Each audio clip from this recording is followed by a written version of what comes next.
Hey everybody, getting ready to do another stream here.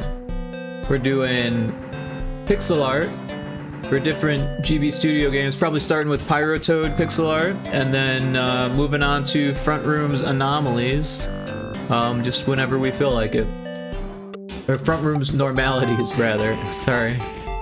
My reverse backrooms, reverse anomaly game, Frontrooms Normalities. Anyways, I'm gonna share the link on Discord, and then we'll be right to it.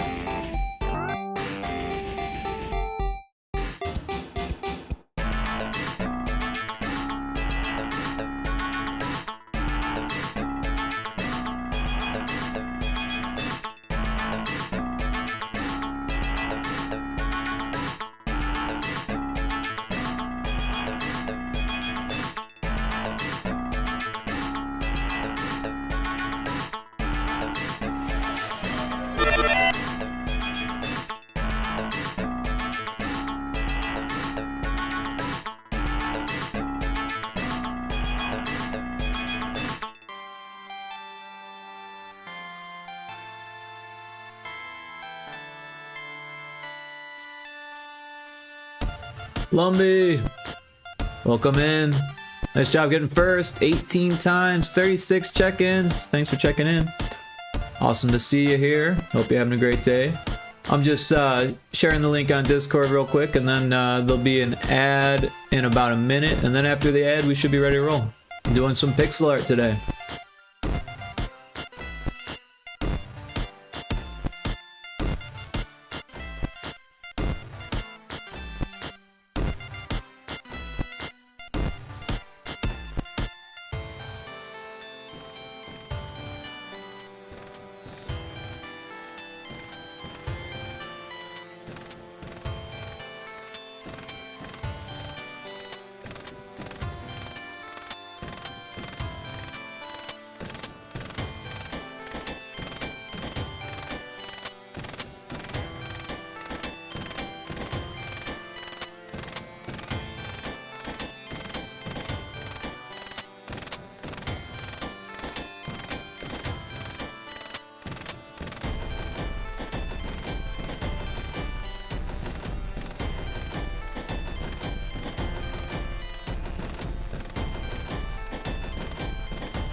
Welcome in, Wallace. Thanks for checking in. Thanks for the redeem.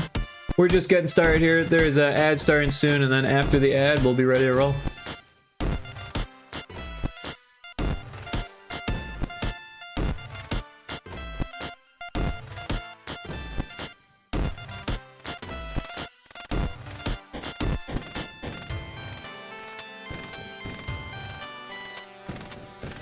Could I speak to the drug dealer of the house, please?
Welcome in, Awesome Sauce. Sorry, I was muted there. I didn't realize it.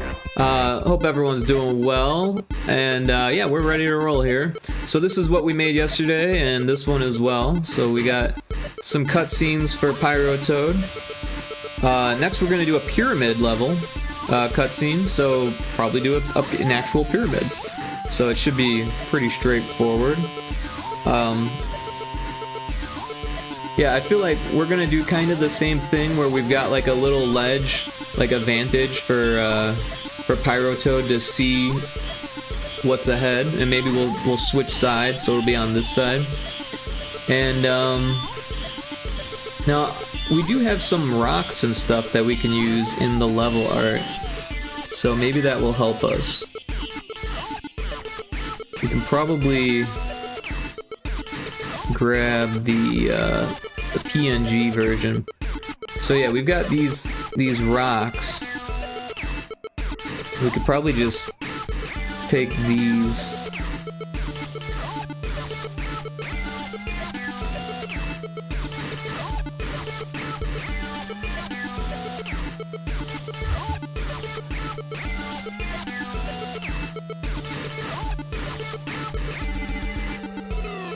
And we probably don't need those, so we can just do that.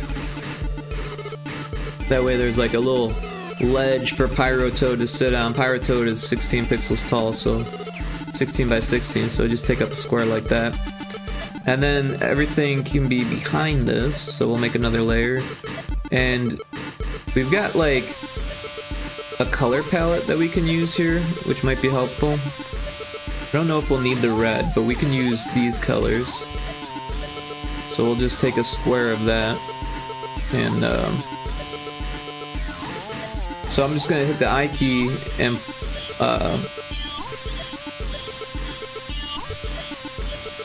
pick these colors, right? And then just throw them into the palette by hitting this little red exclamation point. So now we've got 3 colors there. We don't actually need this tile, although it might be cool to have something like that in the foreground.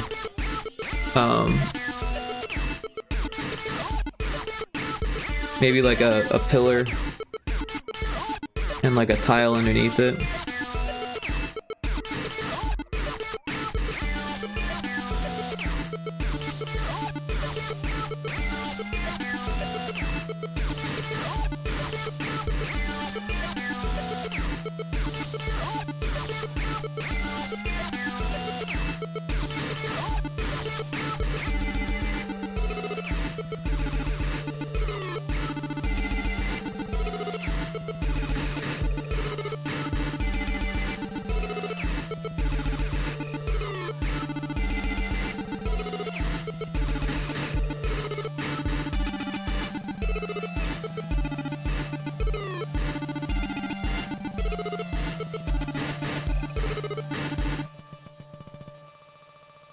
Or maybe we extend it out the other way as well.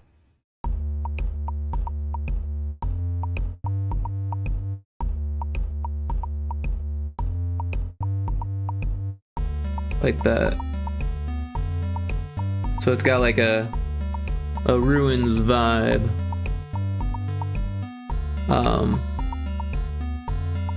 But yeah, my day was pretty chill today. I got some groceries, which I was a little bit disappointed of the sales today. The pizzas that I usually get were like $1 off, which isn't bad, but usually they're like $5 off today. So Sprouts has like a double coupon day where like the coupons overlap, and just more stuff is on sale that day. So that's when I go, and for some reason, sometimes they're $5 off, sometimes they're $1 off. Today they're only $1 off. So I only got 3 of them because they're like freaking 13 bucks a piece or something. Ever made homemade pizzas? I used to do it a lot, but ever since I realized that I can't eat gluten, I haven't actually tried to make a gluten-free crust yet. I'm like this close though, because it just costs too much for the gluten-free food. Like, and I have gluten-free flour, but it says right on the package that it doesn't work very well with yeast, and I've tried it before to make bread, and it was edible, but it wasn't very good. I use it for waffles. I make a lot of gluten-free waffles with it.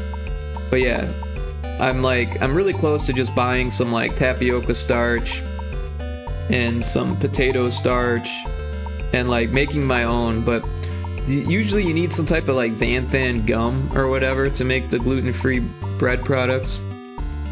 And you just gotta accept that whatever you make isn't gonna be like actual bread, pretty much. It's actually pretty terrible. I don't know if you've had gluten-free bread, but it's not great. It's better than not having anything, but I don't know. I love pizza so much that I end up buying the frozen ones, but the frozen ones I found aren't bad, so I kind of want to like mimic that recipe. Cheese makes everything better. Indeed, it does. Indeed. I'm very grateful that I can eat cheese. For a long time, I assumed I was lactose intolerant because I couldn't drink milk or ice cream, and I still don't. I don't know if I can or not. But I learned later that being gluten intolerant can make you lactose intolerant, and it's like a different type of lactose intolerance. Like sometimes people who are lactose intolerant can't eat cheese, you know? So yeah.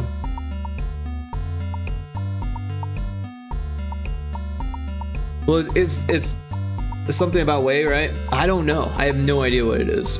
I really don't understand. But cause like gluten is found in rye, barley, and wheat. And those are like the only things that gluten is in. But what happens is when you're gluten intolerant, it causes your small intestine to be inflamed. And since gluten is in like so much food, if you don't realize that you're not supposed to be eating it, your small intestine will get so inflamed that it won't be able to ingest or digest the nutrients. Like it won't be able to absorb the nutrients, right? And all of a sudden, that's what happened. Well, it wasn't all of a sudden. It was like over a long period of my life that happened to me. And then around the time that I was like 35, 36, I started to realize there was something really bad going on with my body. Inflammation is all around bad for the body. Yeah, absolutely. And yeah, it's just like, you know, like after a long time, you start to realize like, first of all, I could eat anything and never gain weight. Like I was never gaining weight, right? I was always super skinny. Exercising was painful, you know. I pulled muscles all the time. And my posture was just terrible, right? And after a while I was like, I'm in so much pain, like chronic pain, that I like need to figure out what's wrong with me. And I started going to doctors, and doctors couldn't figure it out either. They were like testing me for tetanus and all this other shit. It wasn't until finally I went to a gastrointestinal gastrologist or whatever. I don't even know what they call him. A gastro doctor, and they were like, have you thought maybe that you're celiac? And I was like, no, that can't be. I've had stomach problems my whole life, and I've been eating gluten my whole life.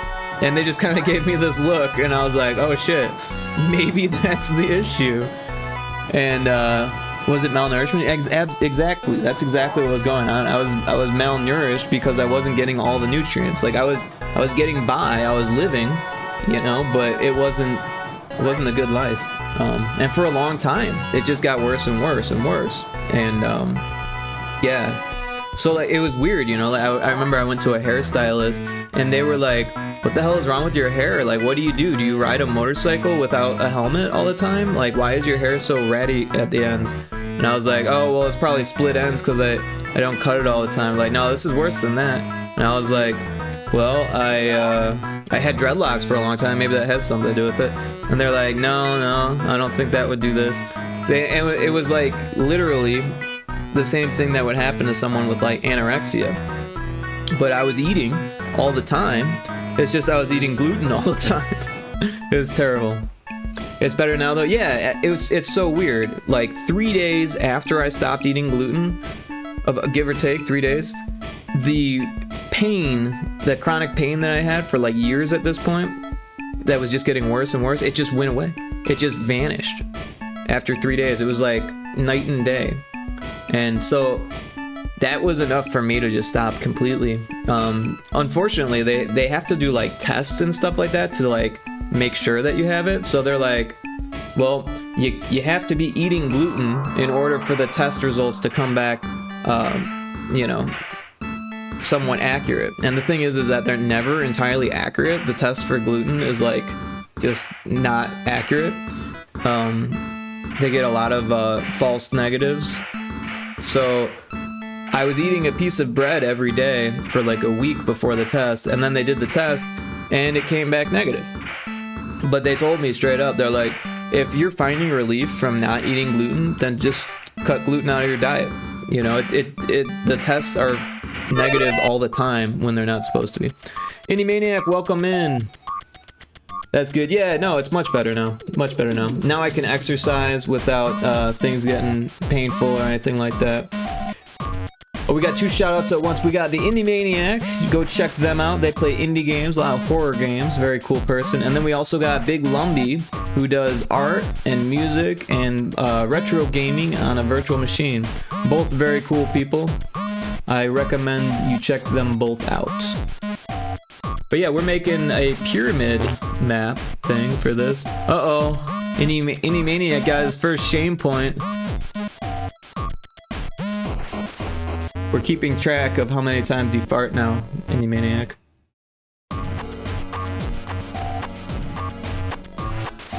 Shame points, let's go. 1 shame points, yeah. It's just gonna get worse with time. A year from now, you'll be at like 700 shame points, and you'll be like, yes, I am the shame master.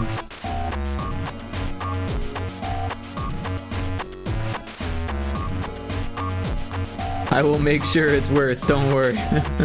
I'm just gonna have to keep adding to the fart redeem until it's unbearable. I have to add more farts, more animations, different phrases that come up. Make the chatbot say different things when you get the shame point. Maybe we'll have to come up with a fart emote just for the Indie Maniac. Make me say different things. Shame it up. How can I make you say different things, Lumbee? Like, what the fuck? Oh. I guess I could try to make you say, what the fuck?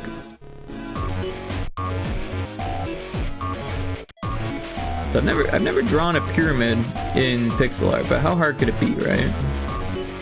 That seems like a nice pyramid angle. Maybe not. I don't know. It makes sense if it like doesn't struggle, if we don't struggle against the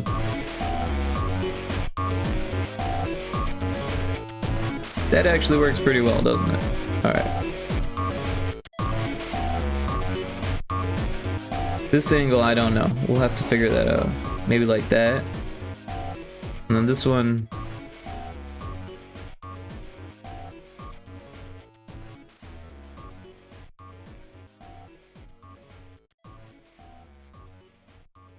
Gotta pixel it up. It's a pyramid. Just draw a triangle and make it janky as fuck. Yeah, I don't know. I think this is pyramidical. I feel like that's something...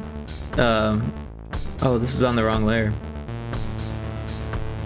I feel like that's something Finn would say on Adventure Time. Pyramidical!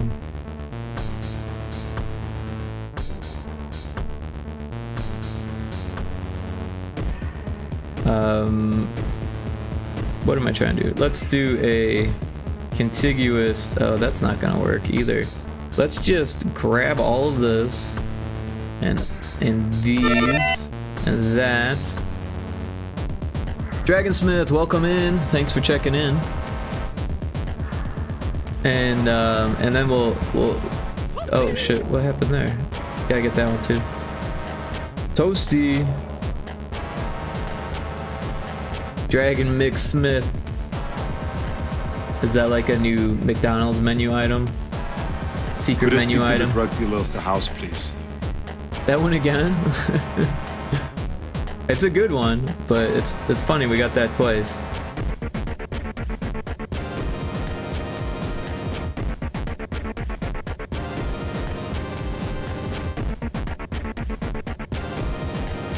You see awesome sauce?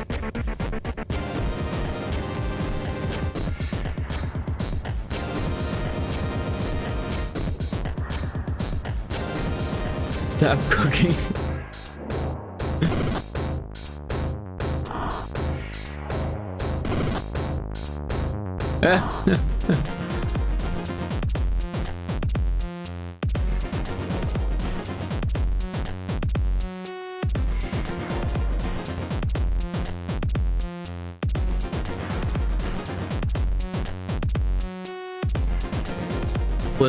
Was that message offending you, Lumby?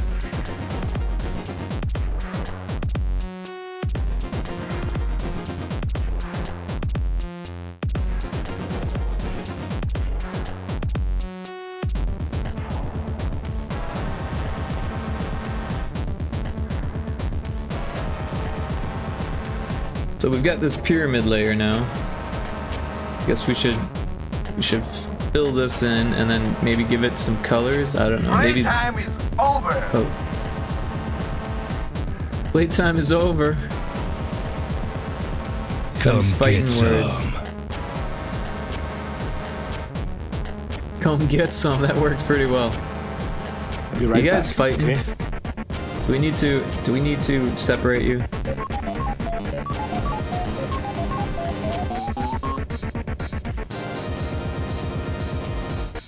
Get the cheese to sick bay. The doctor should look at it as soon as possible. Get the cheese to sick bay.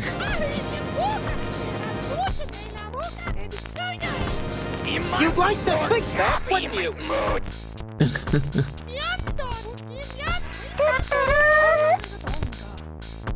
We got the Redeem Barrage going on.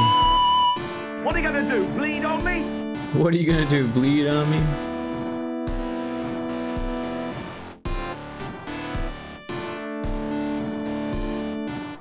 But yeah, how you doing today, Dragon Smith? You're mine! This should probably be on its own layer, huh? Whoa. Uh-oh. It is time. We're getting accidental drawings now. I really need to change those hotkeys.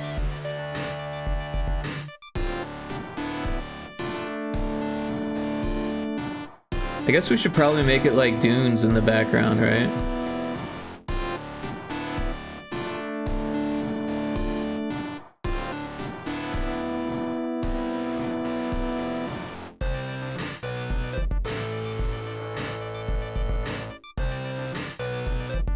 Was that from Bomberman? Which one?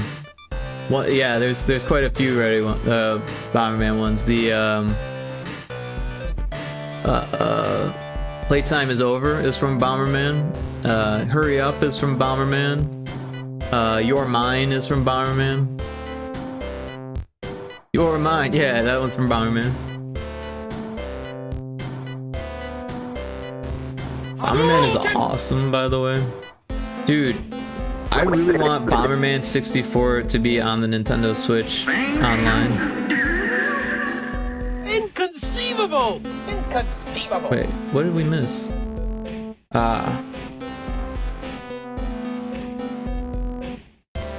Did we miss something else? No. There we go. Oh yeah. Oh yeah.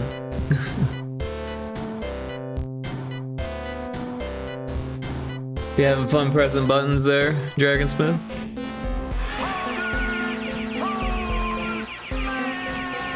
I'll take that as a yes.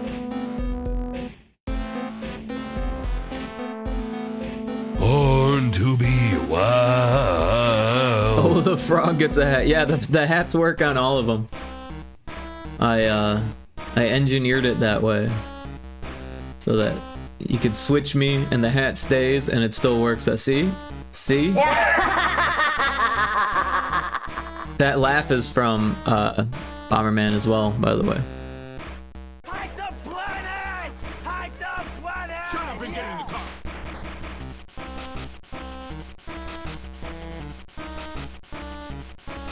So yeah, we got hats. Too bad.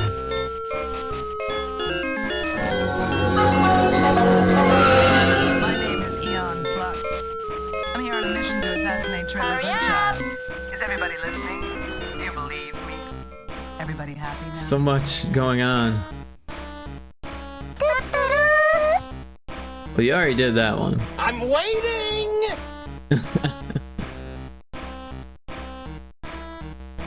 Hadouken!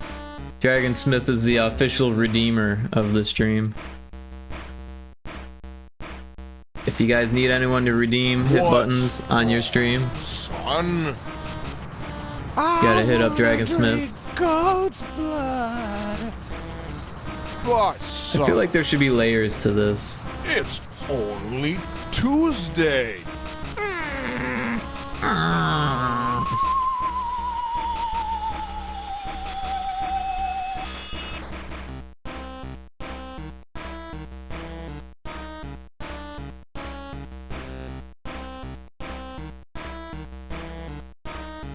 who told you you can eat my cookies? That one cracks me up.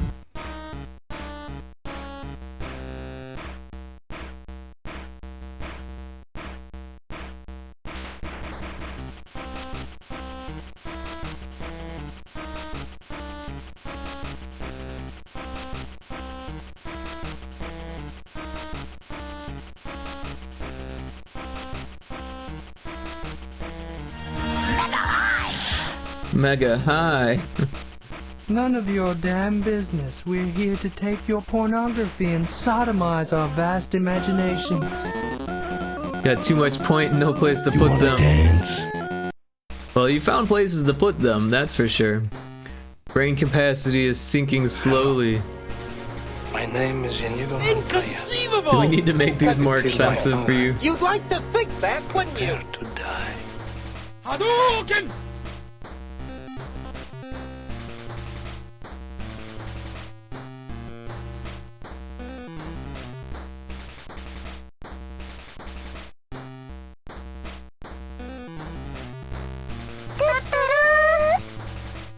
You seek the Holy Grail!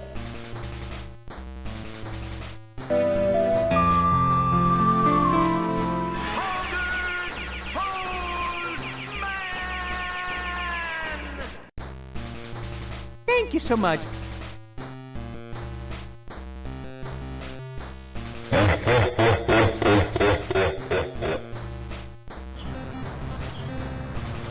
My spoon Playtime is is too over. big. My spoon is too big. My spoon is too big. Just tell me when I should stop. Thank you. Well, it depends. How much do you want them to cost in the future? The longer you go, the more I'll make them cost. Not stand there and stuff.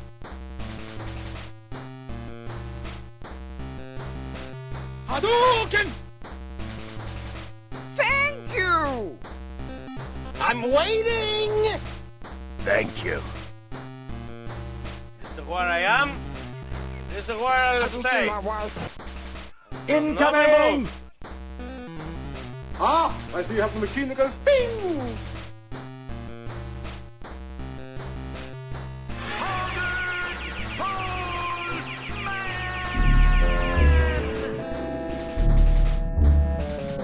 For the love of God and all that is holy,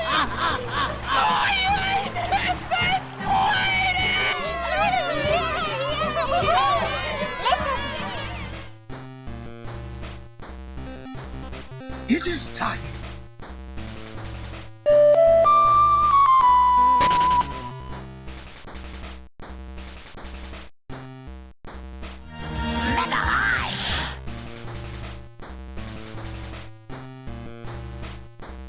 I gotta take a dump.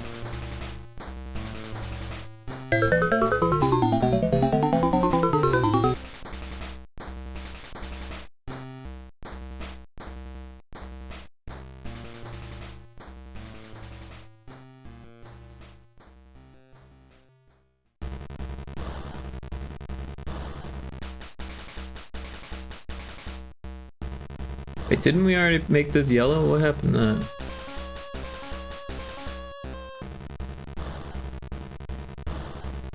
I thought we already drew this line. Did I control Z this stuff?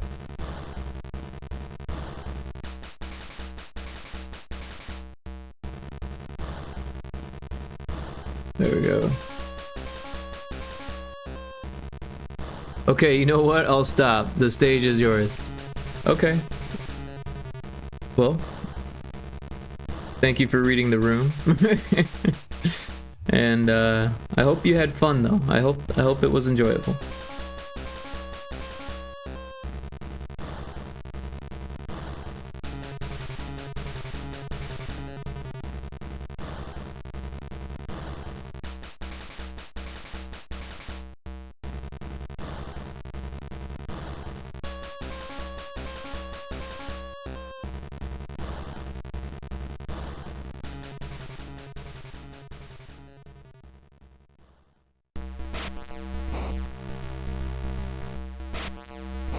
Still got 720 points to go.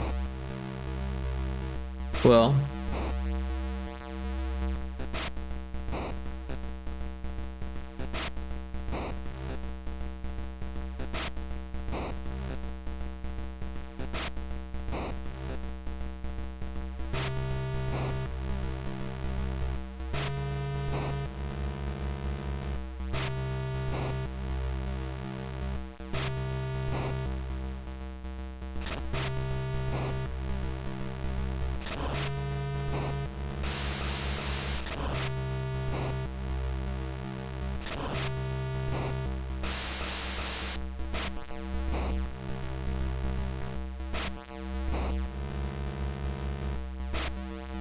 you can always save them for next time.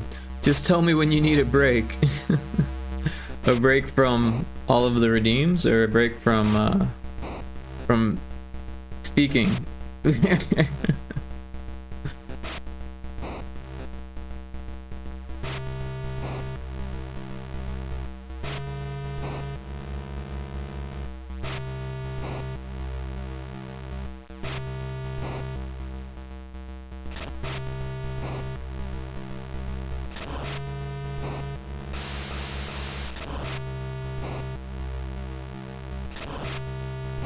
I don't know, probably the second, probably. Okay.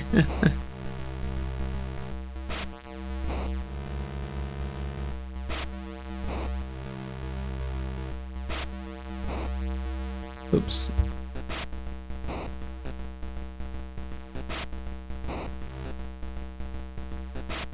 I feel like this red line should go across the top.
There's a wild Aaron in chat. That seems like someone's name almost. Aaron? Aaron? Oh, I caught it. Look at that. The last second. So I feel like there should be bricks on these, the pyramid part.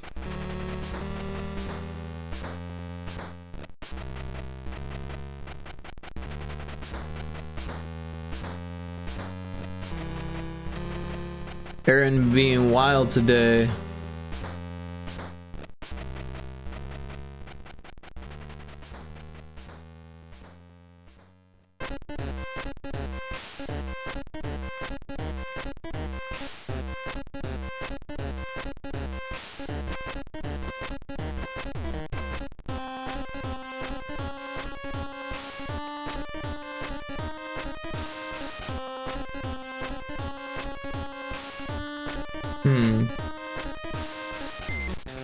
Wonder if maybe it should be that color.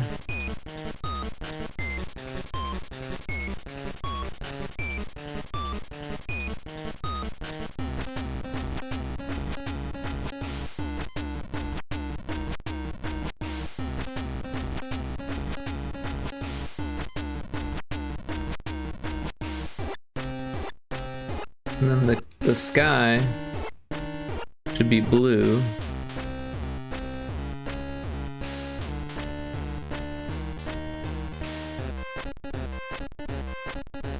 Or like cyan. Oh, never mind, that was just me a few minutes ago. Well, sometimes you gotta, you know, get it out of your system, right?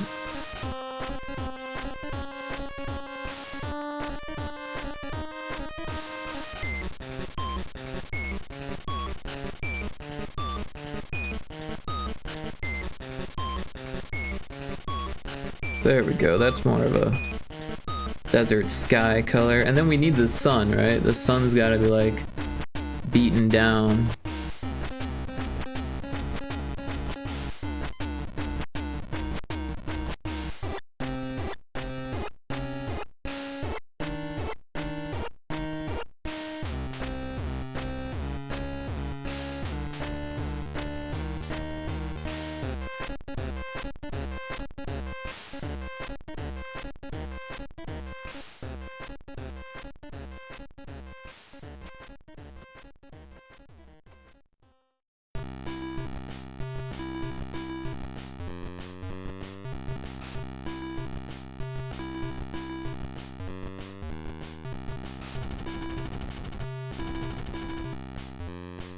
I've actually got an idea for the sun.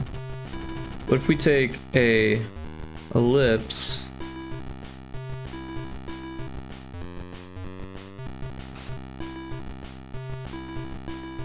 and then we use the white and the blue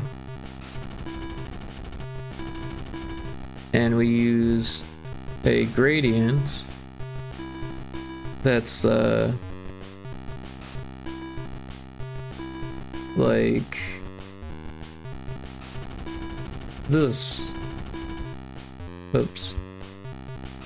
And then we make a new layer, put it behind the sun. What is going on here? I put it behind everything.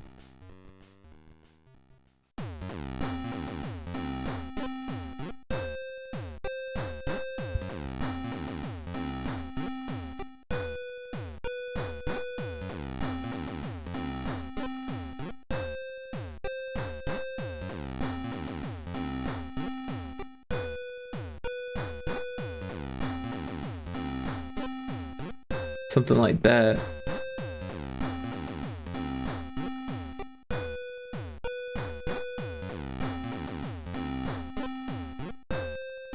Oops.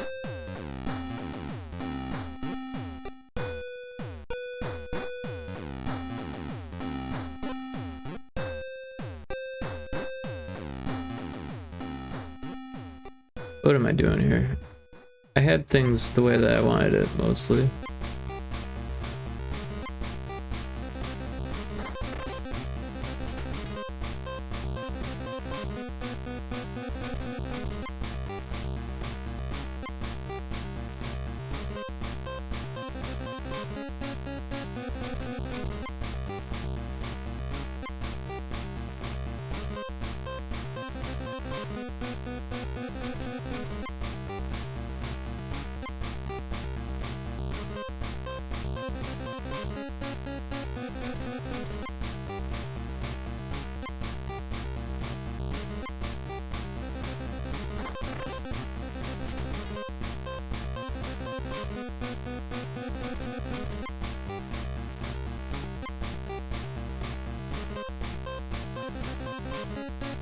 There we go.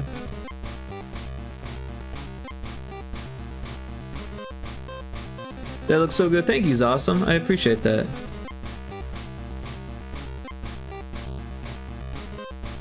Kind of got like the sun ray effect going.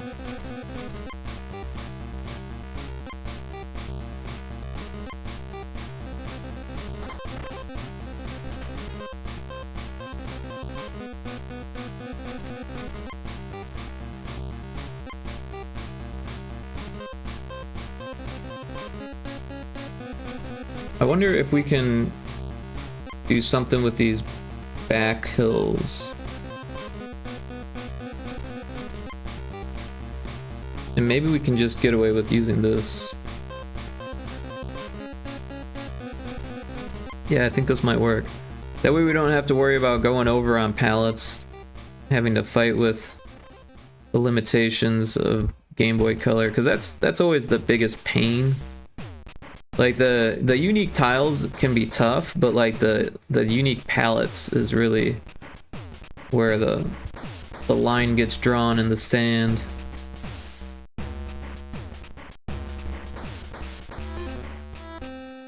Because of the sand. But yeah, I think this kind of works. It needs some type of entrance though, so maybe we give it like a hole in the front so like Pyrotoad can get in.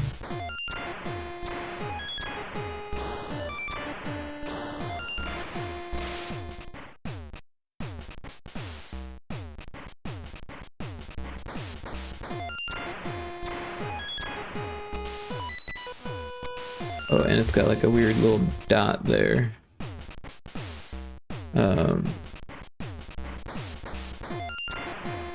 So somewhere around here would be like the middle.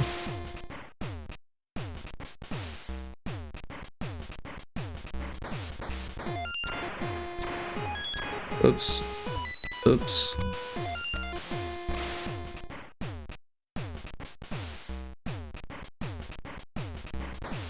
So that's like kind of straightforward. Maybe we add some embellishments to it.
Alright, I think I'm kind of happy with it. It's good for now, at least. We'll save it. What is this, cutscene 3?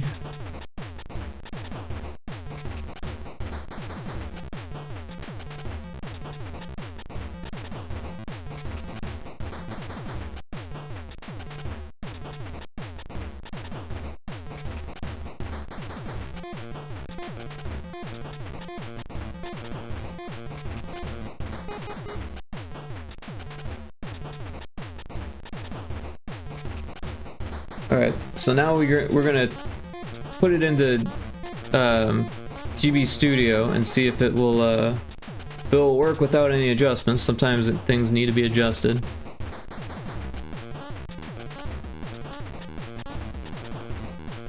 So it's best to get that out of the way while we're fresh.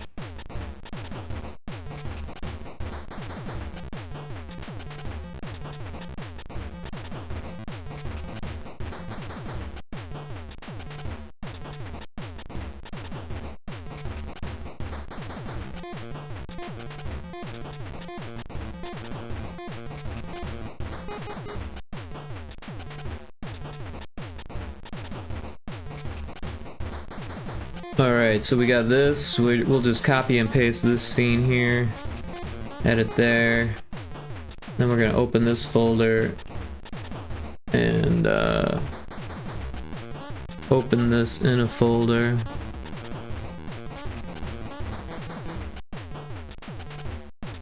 Grab the PNG here, copy it. Add it to the backgrounds of the project file. And change this to cutscene 3.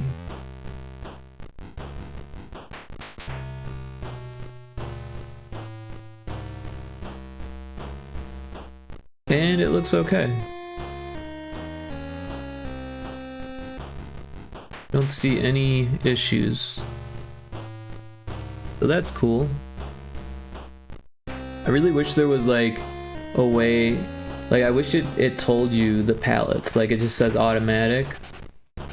I wish that like if you change it to manual, it would like show you the palettes, or like I wish it told you what the palettes were, like that it came up with, right?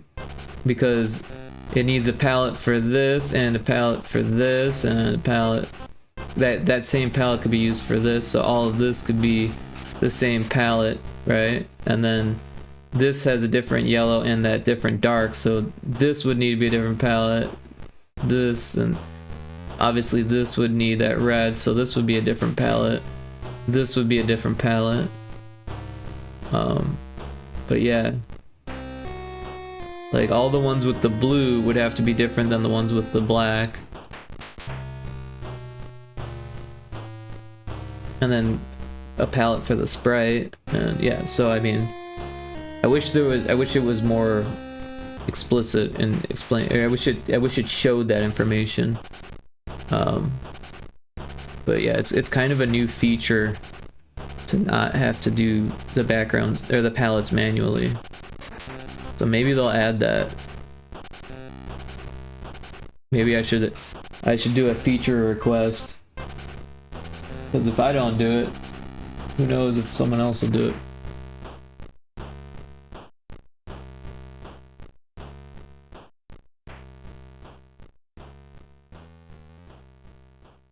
Another thing that I really wanted to do for this game was to make a map that the player like moves across the screen on, kind of like Mario 3, but not as open, right? Instead of like on Mario 3, like you can control where the player goes and you can move across and stuff. Well, the way I was thinking was that we just control the player and say like, oh, you're making it to a new biome, move the player across the map, and then it moves it for you, shows you the map, shows you the new biome, and then you start the level. And then if Johnny writes up something, then we could do that. But yeah, Johnny's been writing the story. We can read it here.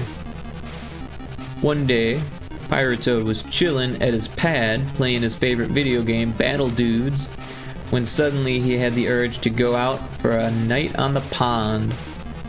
But being a frog of style, he wasn't about to head out without his prized Croakley shades.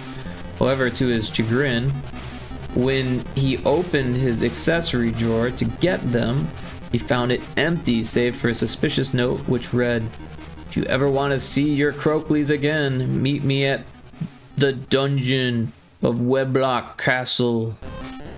And then it shows this image of him reading the note. And then it would go to this. And then I was kind of thinking it would be cool to, on this last castle level, like changing this area and actually making you find a map, right? And then instead of like falling down a hole, like exiting the castle, so that way it would go to the map, the frog would move across the map to the factory, and then it would show you this, and then you could fall in through the ceiling still. That wouldn't be a big deal. Maybe you're getting in through the roof or something like that.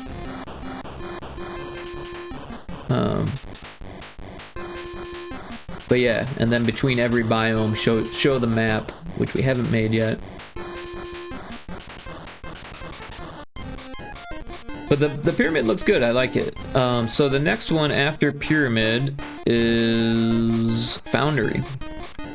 So again, I don't know what a foundry looks like. They probably all kind of look different. So maybe I can find a foundry exterior reference image. Go to Milwaukee. You got a lot of foundries over there. My one friend from high school actually ended up becoming a sculptist. That's his career, and but he's in Louisville. Milwaukee is actually just one giant foundry. Interesting.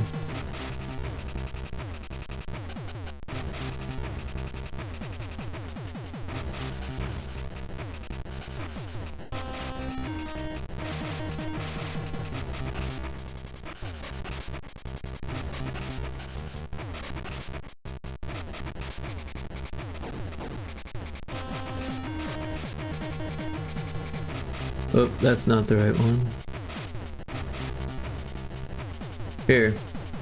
So this one looks pretty good, right? It's got like this really long building, and then it's got the smokestacks.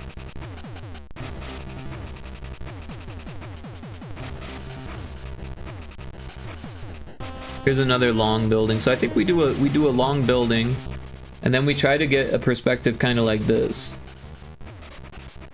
Obviously, we won't use this image exactly, but kind of use it as a reference.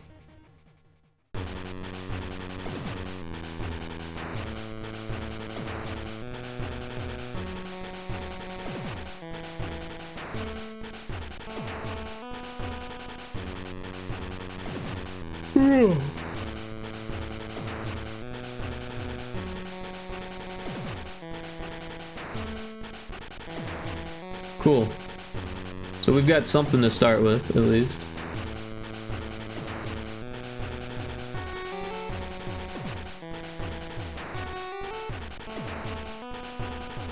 But yeah, my sculptist buddy, he ended up working for a foundry, so that way he could like get like a discount on using the foundry to found his sculptures.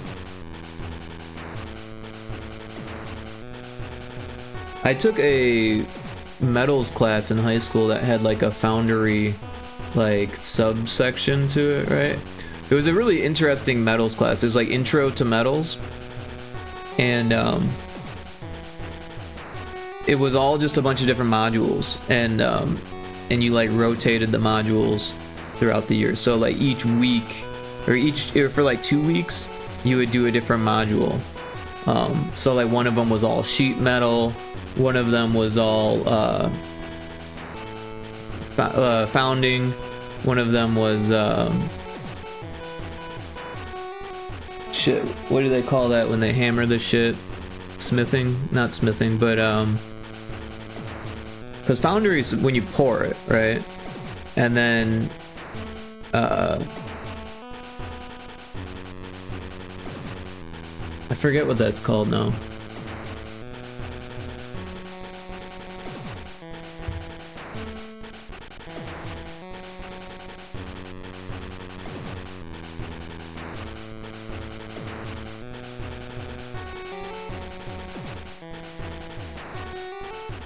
Is it, oh, forging, right?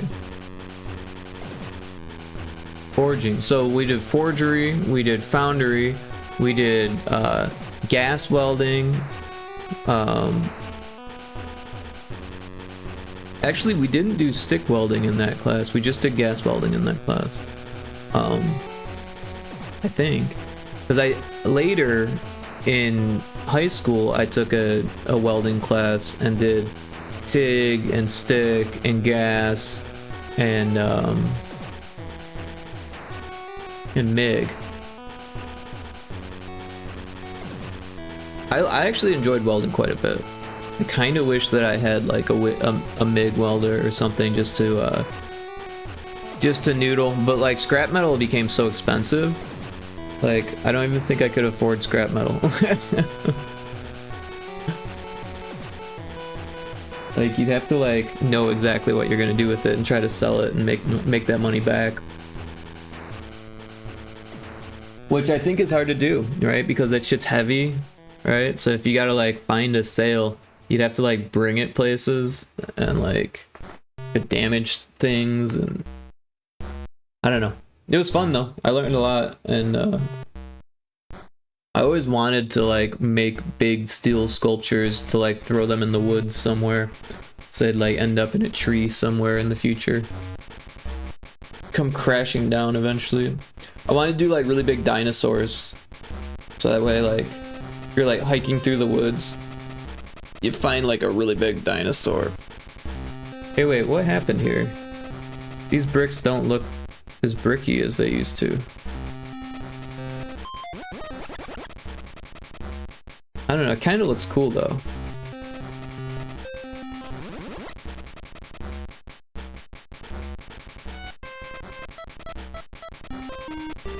I thought that they were like evenly spaced, but now I look at it and there's like single ones and quadruple ones, double ones. But it kind of looks cool. Maybe we should keep it. That's not what my intention was, but maybe we should keep it.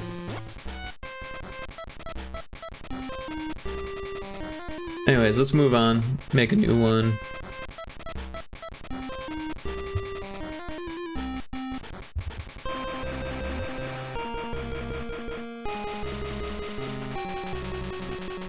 Alright, let me get that image up. Where did it go?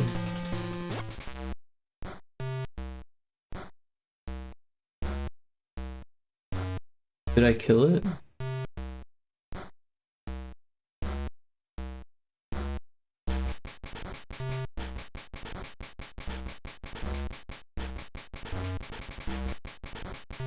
Ah, there it is. I'm gonna drag it over here so it's visible. And yeah, so we should probably start with the horizon line.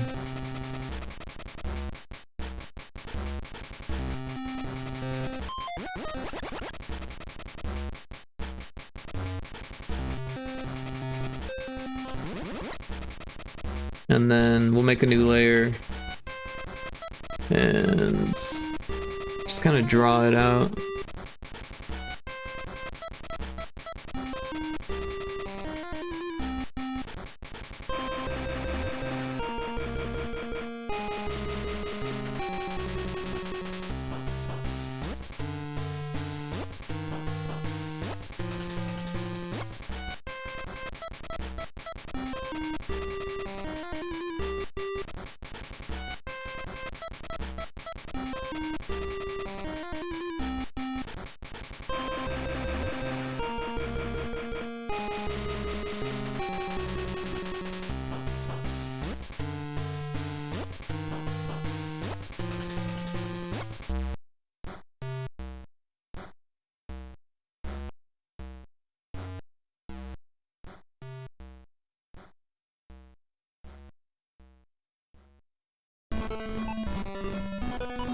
I don't know, it looks weird like that.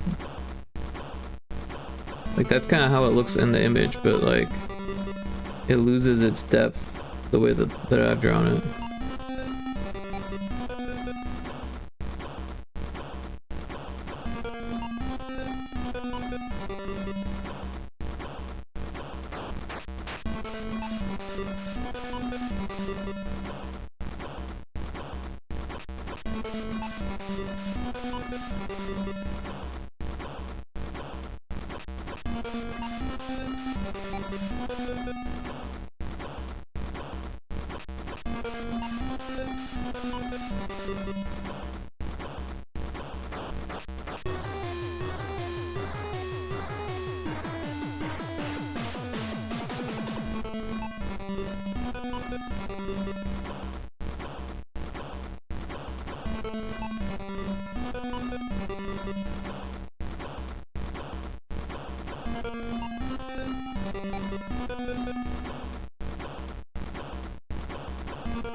I guess these are supposed to be windows.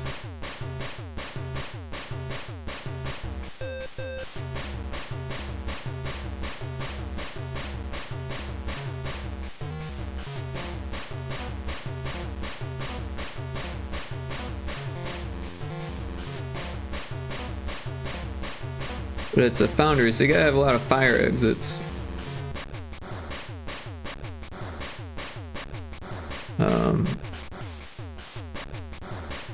So that's what those are.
So there's a smokestack.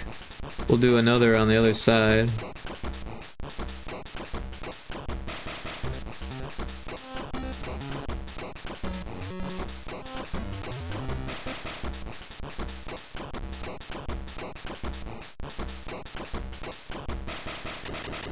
So that doesn't really look great there.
Things got weird there. I don't know what's going on.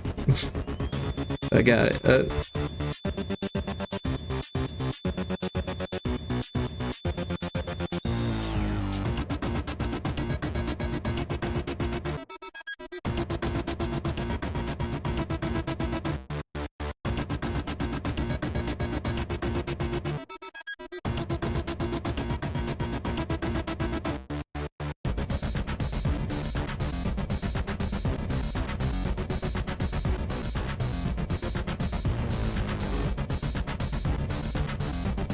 Not really sure what to do for this. Maybe we do like a path.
Oops.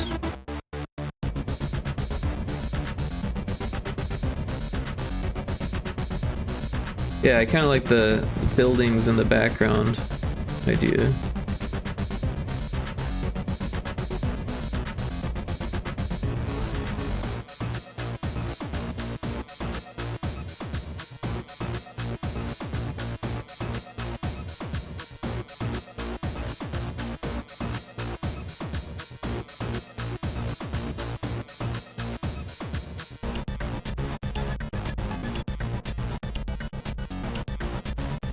That actually looks kind of cool.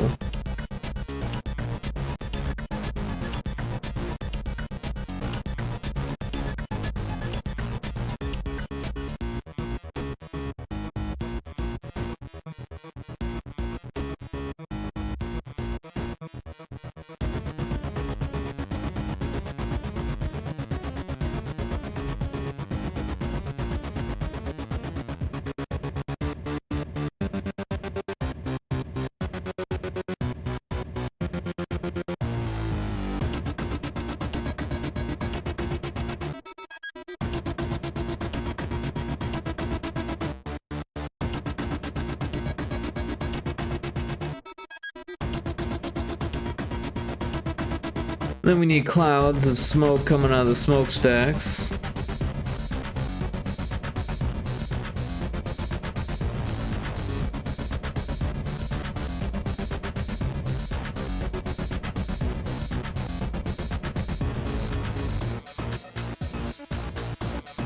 Let's merge these down.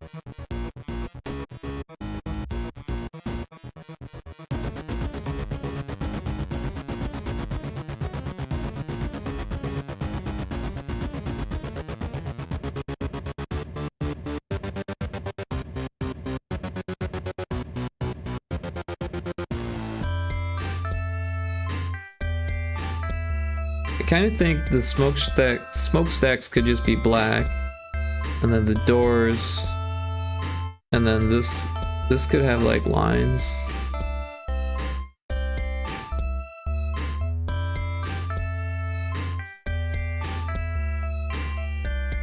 Maybe we've got that backwards.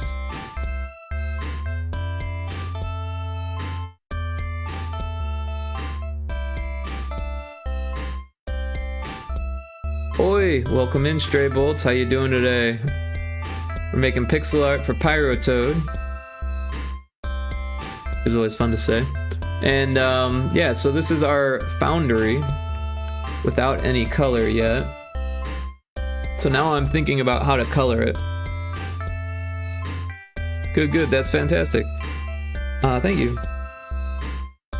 Yeah, so I'm just thinking of ways to color it. we've only got 4 palettes that we can use of 4 separate tiles because it's Game Boy Color. And there are some things we can do to optimize the tile usage, like putting that into that, and this line here could be one lower.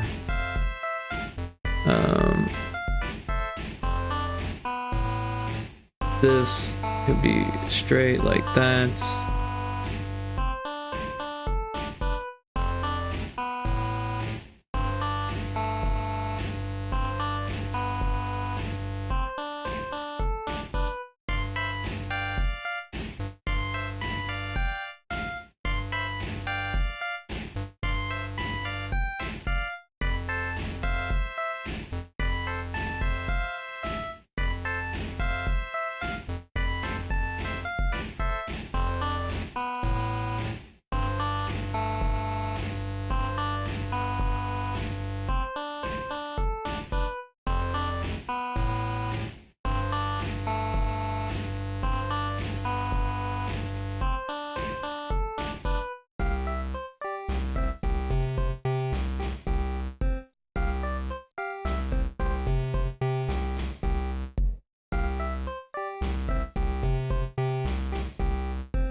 Yeah, it does kind of break the curviness of it, which kind of is unfortunate. But if we can kind of like work that into the design, like clearly some of them will need to be like unique, but the less unique ones, the better off we are in the end. Yeah.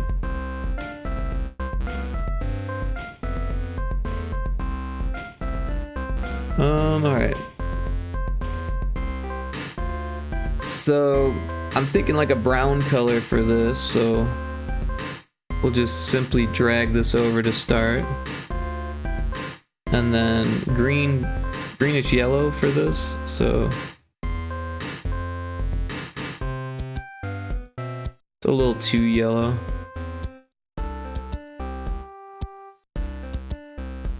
It's a little bit more what I was thinking. And then probably like a reddish brown for the building.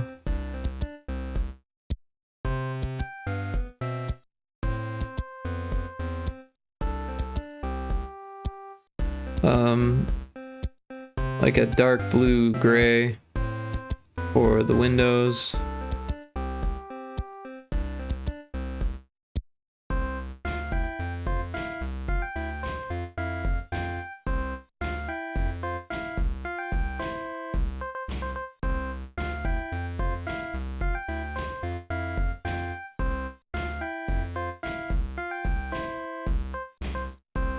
We could use the same color here.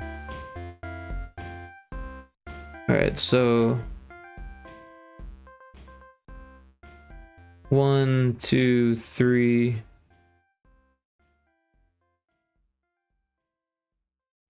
But this one's gonna be 1, 2, 3, 4. So we'll be at the color limit, so we may just want to use this for the roof and the windows.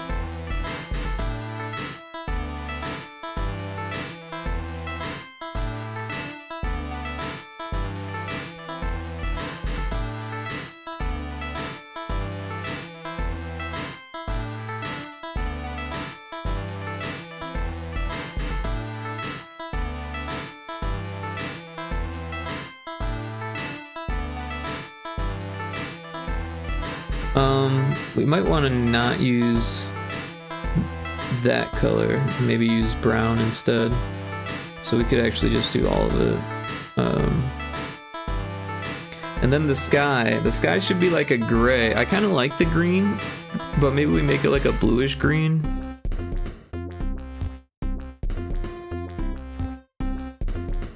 And then, I don't know, desaturate it just a bit.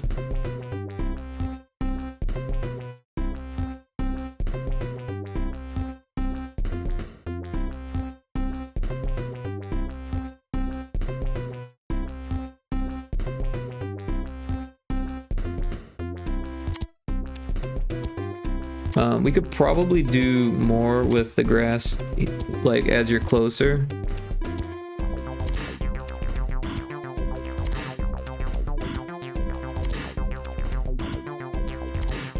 It looks like shit.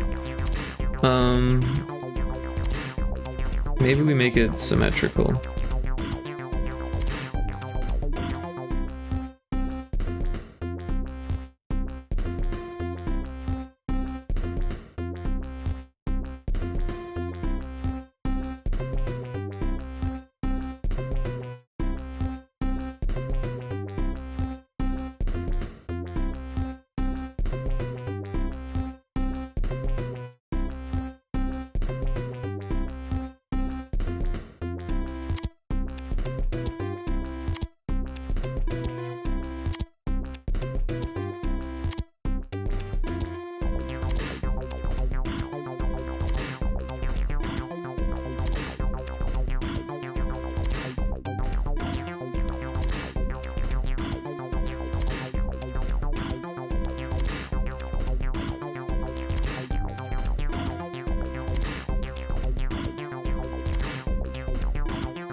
Well, it's alright. It's not terribly great or anything, but gets the job done. Let's see how this works in GB Studio. How'd the abandoned factory turn out? Well, it didn't look that abandoned in the end, but that's okay. But it turned out okay. I'll bring it up in just a second. Cutscene 4. Foundry.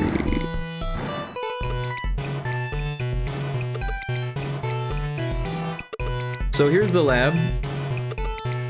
It doesn't look super abandoned, but that's okay. It doesn't actually need to be abandoned. The reference was abandoned, that's for sure.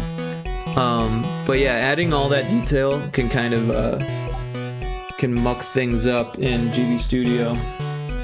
So it's probably, well, it's definitely easier to not have all of that detail of like cracked windows and that stuff, because there's just not enough like resolution for that.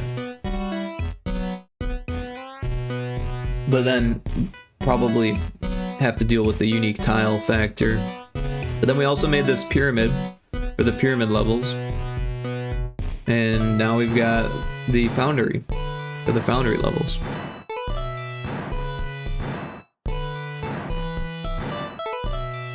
Yeah, so here's the inside of the foundry. So you can see there's like molten metal vats and pouring liquid, and here's the inside of the pyramid levels. So you're like inside the pyramid, but there is sunlight coming through, so it is during the day.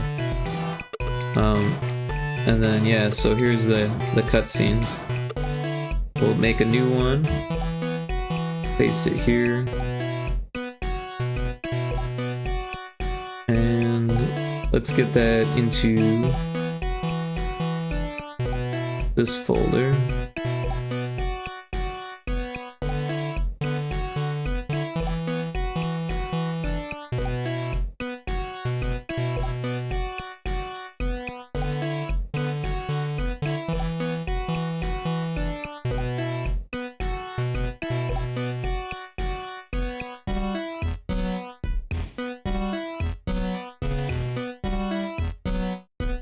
Alright, so it looks like we're not going over on pallets or tiles or anything. Everything looks how you would expect it.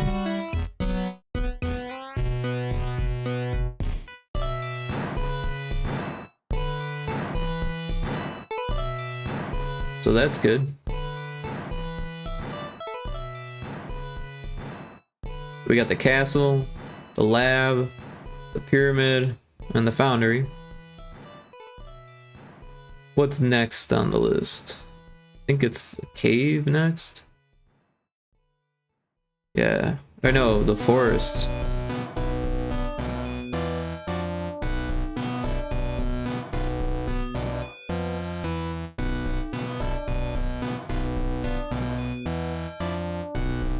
So I kind of have an idea for a reference that I like that has a forest in it. So let me see if I can find that. It's actually an album cover.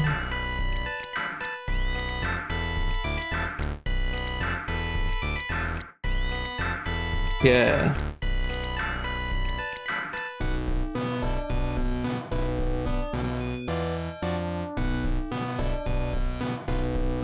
So Jamaj the Jam Mage.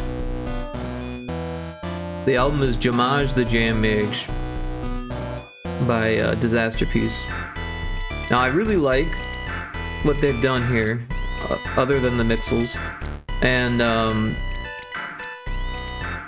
I think that we could use the general composition and then just make it like a forest in the background, and the mountains and the clouds actually might work if we like do something, you know, similar but not the same, obviously. But I like the idea of him like overlooking on the hill, and then we'll have a lot more trees and no village. But if you haven't heard this album, it's fantastic and it's on YouTube. It is the most metal chiptune album I've ever heard. I'm not sure if it's the most metal chiptune to exist, but it's the most metal chiptune that I've ever heard.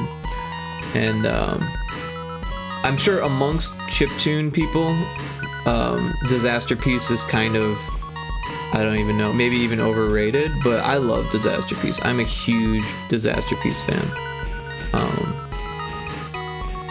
They do more than just chiptune too. If you listen to like the Fez album, he's great. Yeah. The Fez album has a lot of Massive, the VST Massive in it. So there's actually this really cool tutorial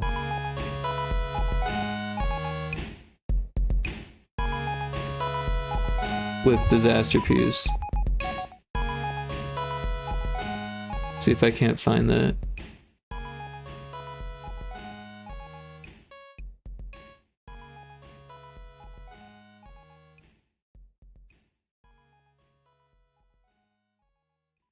Oh, this is...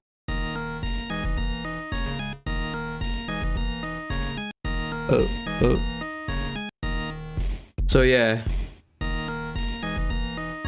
It's actually Disaster Piece talking about how he used Massive for Fez. And it's super fascinating.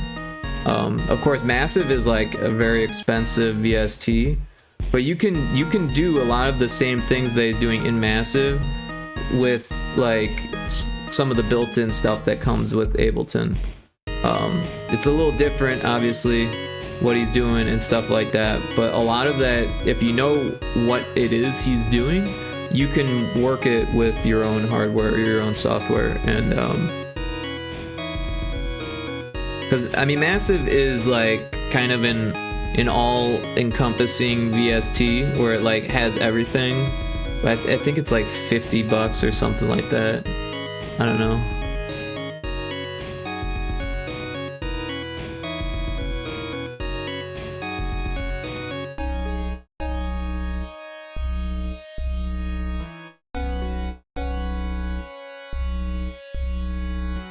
Oh, it looks like it's only $25. Oh, it's on sale for $25. It's usually $99. So that's actually a really good deal. That kind of makes me want to buy it, to be honest.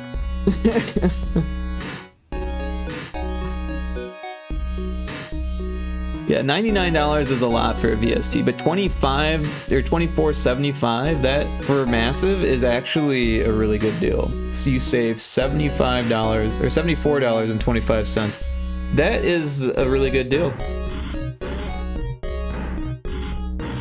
Summer of Sound Native Instruments sale.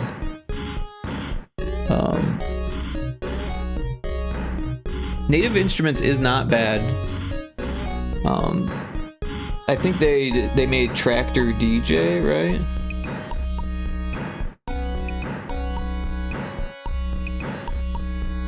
Yeah, and I'm a big fan of Tractor. I definitely played around with it. But I don't know about their controllers.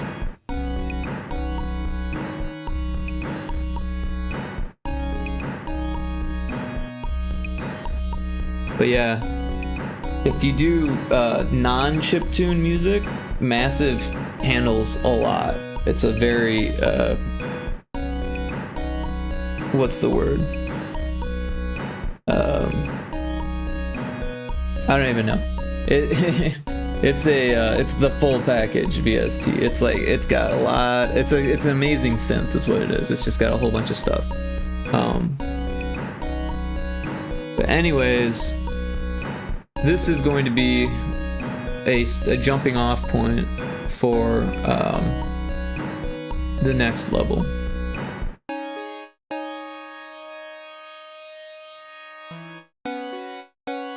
So, if we take a look, oh, I guess we don't need a new layer yet.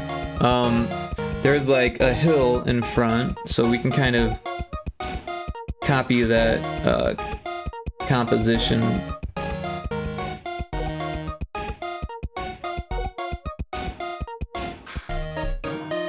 Want it to be just right.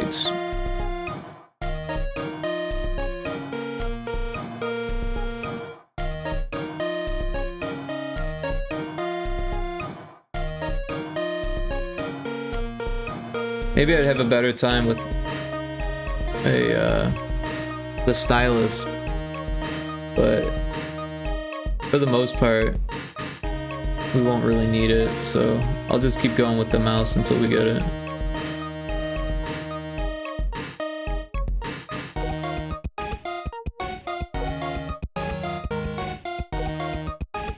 I think that's pretty close.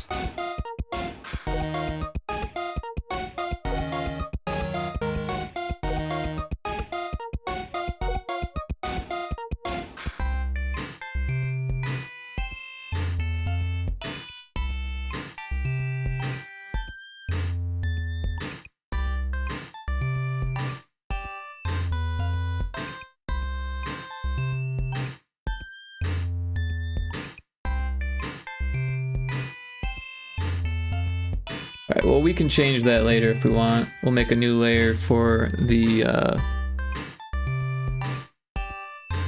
other hills.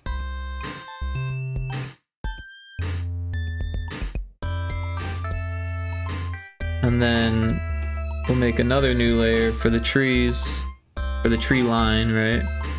And this will be kind of like a horizon line. It'll be like a pretty straight line. Maybe we can do something in the middle here so it doesn't look like it's just a complete straight line. And I say the middle, but it's not exactly in the middle, and that's on purpose. Because when I was in art school, I learned that centering things is boring. So in order to get the same effect in the composition that centering would have without it being centered, you just make it slightly off-centered, and all of a sudden it's no longer boring, and it does the same thing of balancing the composition. But yeah, as you can see, there's like a little bit of a S-curve flow thing going here, and now the weight isn't entirely evenly distributed, but evenly enough. Alright, so now we're gonna have to use tiles, otherwise we're gonna go way over. So let's do something like this.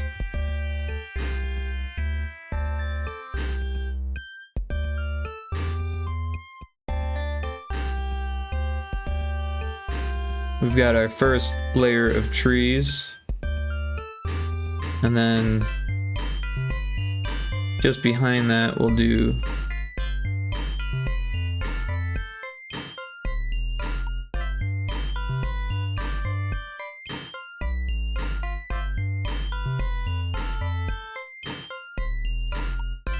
another row of trees.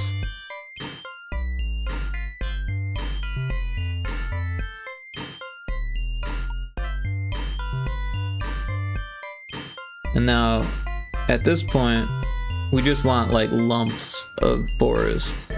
So it'll look kind of like hills, but it's actually gonna be green, dark green lumps of forest here. And yeah, we should probably try to reuse tiles as much as possible here as well. So something like that.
And then the mountains.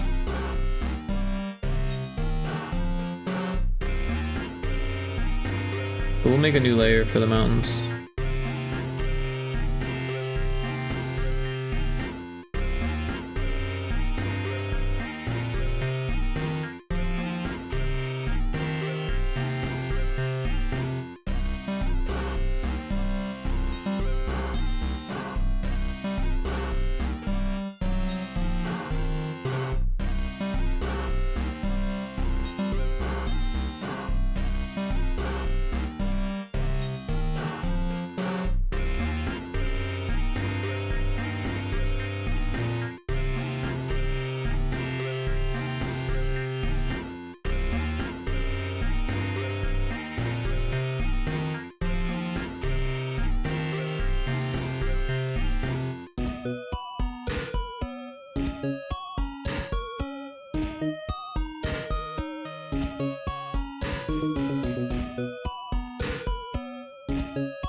Having like one mountain that's not the same as these other ones is gonna help, I think, to break up the repetition. Because mountains aren't all the same, but if we make them all unique, we'll run out of tiles.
And now we'll start with some clouds. So for the clouds, we'll start with circles. And yeah, I guess we'll just draw some circles.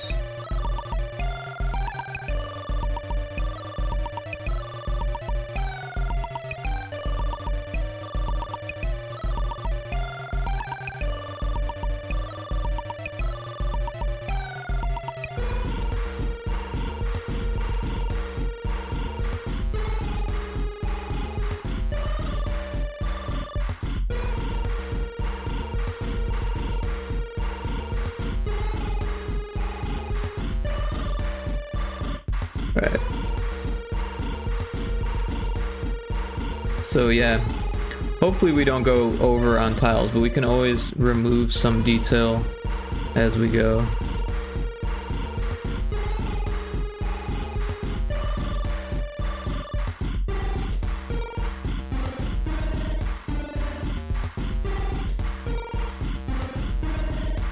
Or come back later and remove detail if needed.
Alright, well, looks like a starting point here.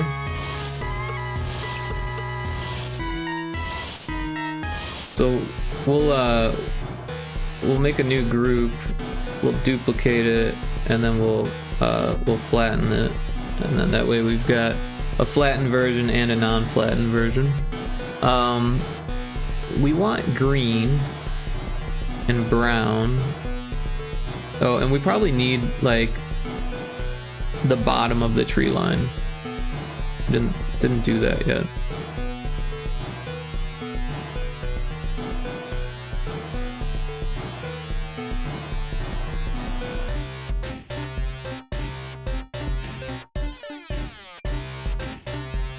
So this is 2 tiles, but we can kind of break up the pattern that way. There's still a pattern, but it's broken up enough where your eye doesn't see it right away, at least. Oh,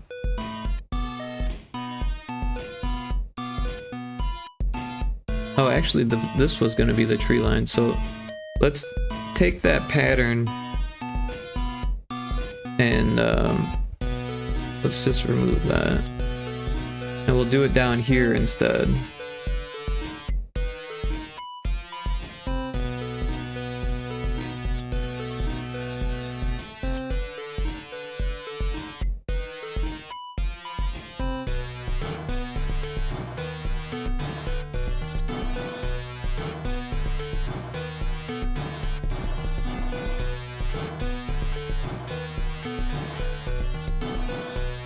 Then we'll get rid of this line.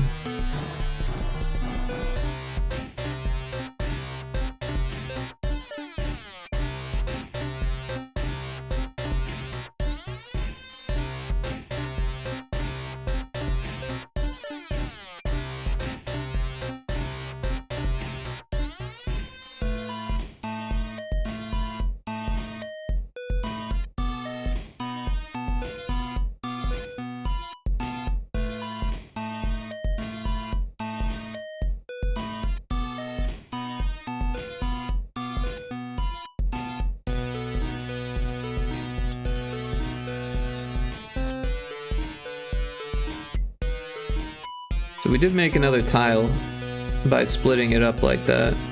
But that's okay because it's only one tile and it kind of has this tree looking vibe to it. And then, oops.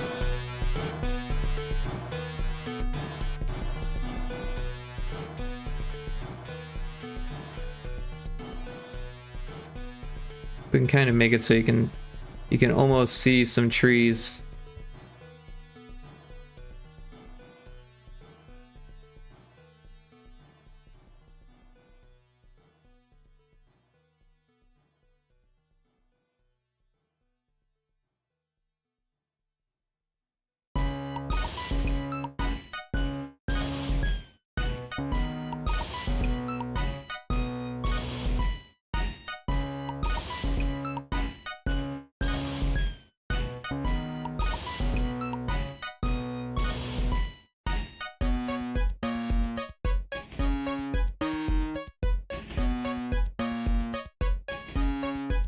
Am I screwing things up?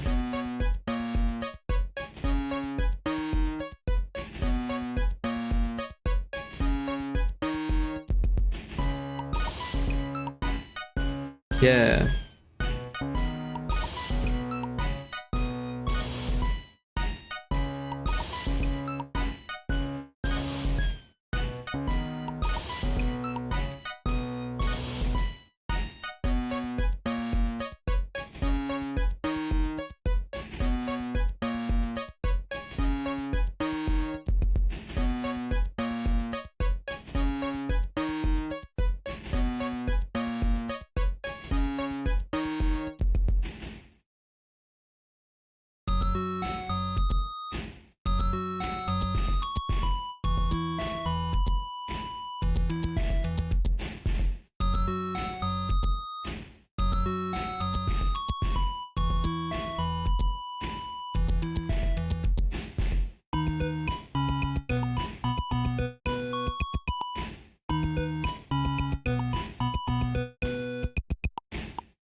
I feel like there should be like a dark spot as like an opening in the forest.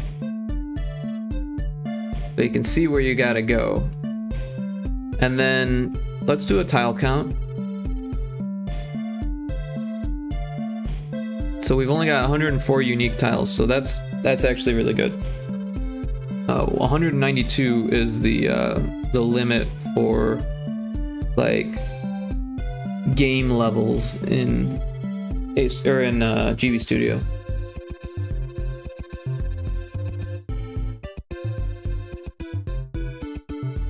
And we've got the line drawing out of the way, so that's nice. Now we just need to color it and maybe add some texture. And adding texture may or may not affect the tile count, but we have some wiggle room, so we don't really have to worry about it too much. we'll have to see on that. Let's start with the easy stuff first, the low-hanging fruit, the clouds, right? So we don't want to use white, but we can use like a bluish dark gray, and that might be too light, but we can always change it later. And then for the sky, we probably want like a dark gray.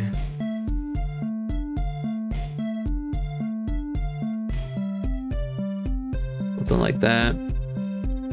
Maybe a little bit more blue. Or even kind of purplish.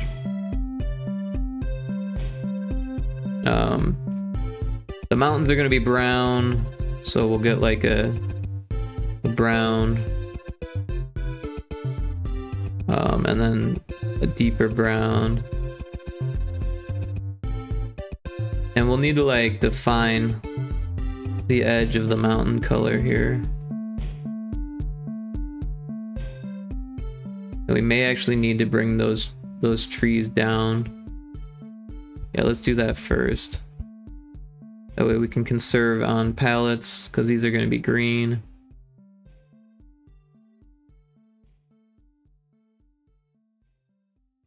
We don't need to conserve on tiles, like I said, so we have some, so if it creates a few extra tiles, that's okay.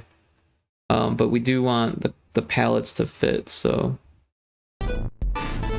let's grab that dark brown and do that, do that. We'll take this one, put it there.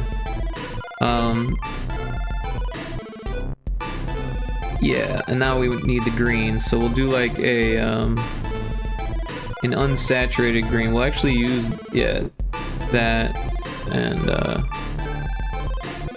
that, or desaturated rather, right? And then we'll increase the saturation and make it darker as we get closer to the front.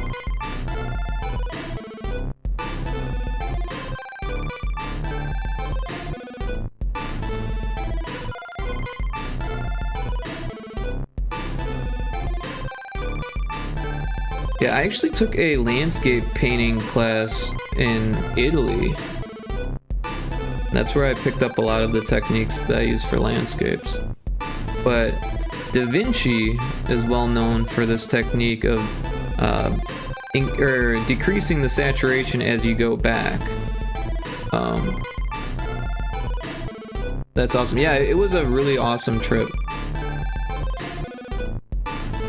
So that's a little bit too... Yeah.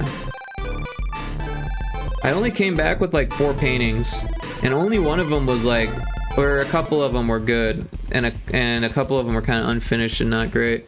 But yeah, we painted every other day that we were there, and we were there for 2 weeks. But yeah, not all of them turned out great, because, you know, it's a learning process.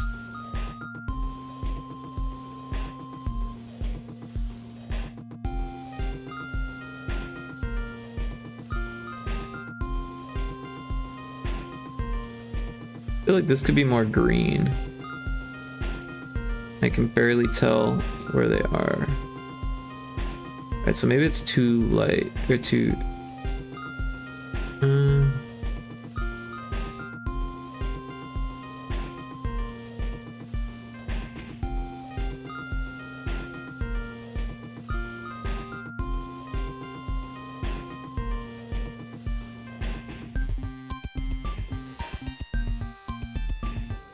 I think that might be what we need.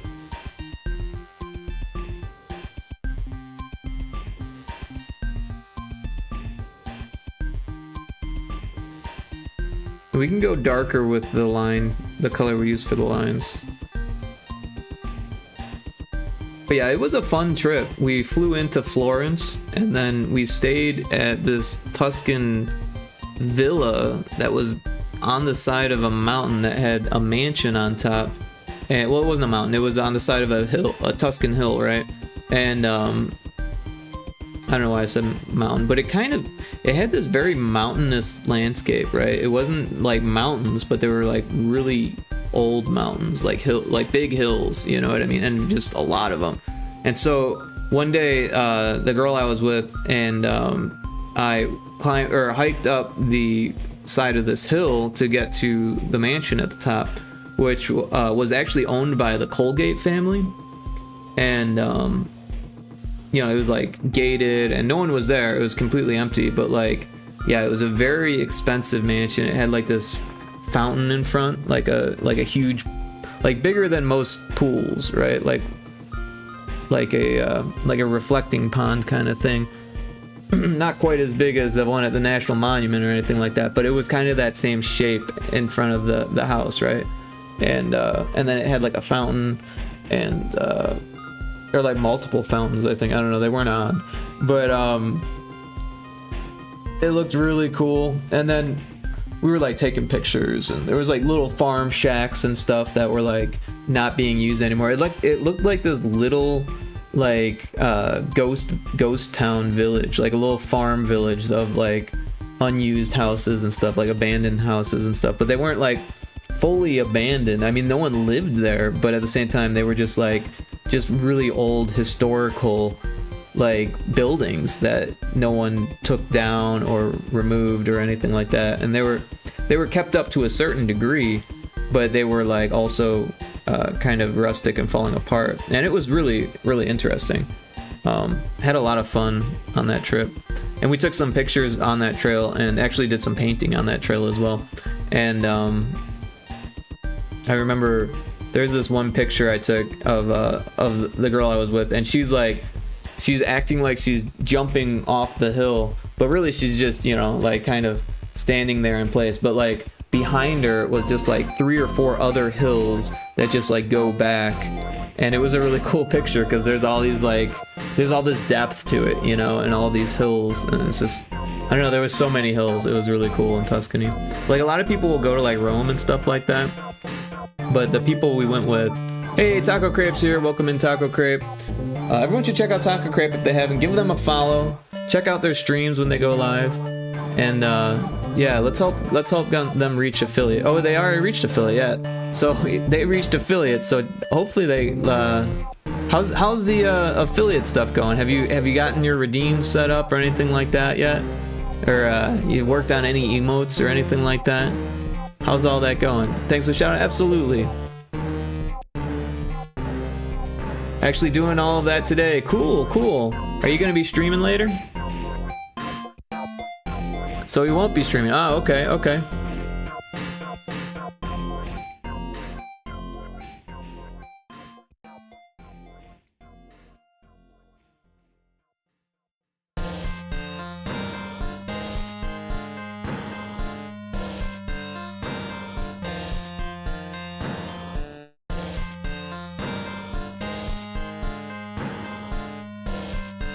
Stayed up late at night last night making the shout out work. Oh yeah, right on.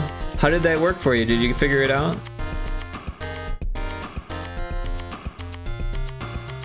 But it was pretty fun. Good. Yeah, it's a little bit of a learning curve, learning Mix It Up, but it's you know, it's nice that you got your feet wet in the Mix It Up pond, because it can get as intense or, you know, as unintense as you need it to be.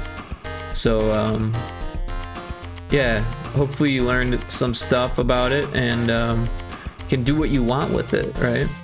Because it's actually a really powerful tool.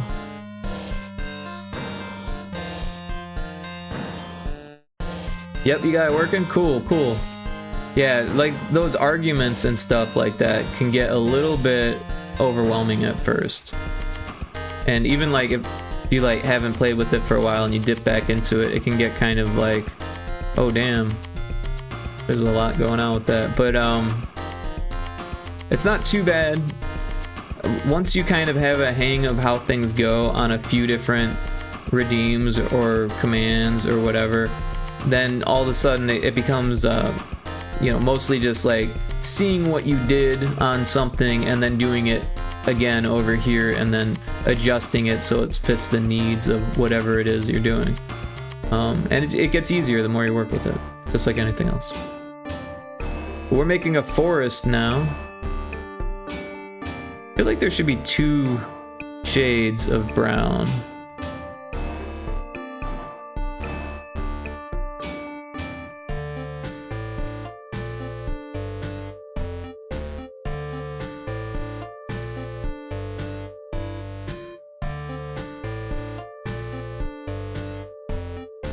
Like, as the deeper you go into the forest, the less light is hitting it, so...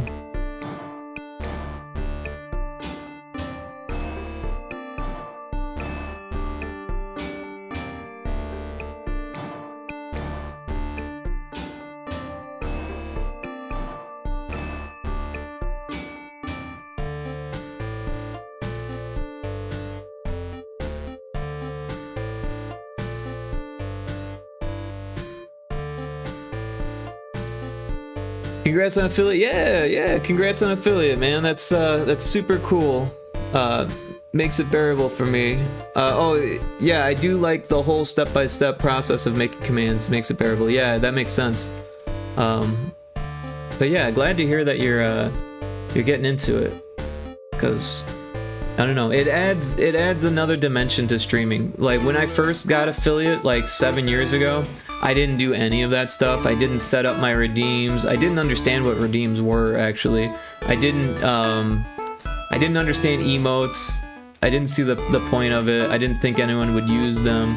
And I wasn't getting any bits or any subs or anything like that. So I just felt like very, like, I don't know, bewildered by the whole thing. I wasn't going around networking. I wasn't meeting too many people. I would stream and then go to bed, and then I'd go to work, and then I would stream, go to bed, go to work. I didn't really have a lot of time to meet people or see what other people were doing, and I think that affected me negatively. I think that if I would have like known what I was doing, I would have had a better time. And if I would have just gone to other people's streams, I could have learned faster or talked to people. I was very, I only talked to the people who talked to me, right? So it's not like I didn't talk to people, but I only talked to them. And honestly, I didn't really care about all of the different stuff, all the nuances. So that was part of it too. So I didn't actually ask anyone. Yo, Skell, thanks for the follow. Appreciate you being here. Welcome in. I also got to play the Demon Fish Dead Ahead as well. Awesome. It was fun. Really sent me back to simpler times. Though I did struggle with getting really strong enemies at one point at level 7. Yeah, so the enemies are kind of set up interestingly. If you ever played like Final Fantasy 1, it's set up a little bit like that, where you leveling up doesn't change the enemies. What changes the enemies is where you encounter them. So, and it could probably be explained better. And I actually have plans to put a better explanation in the update.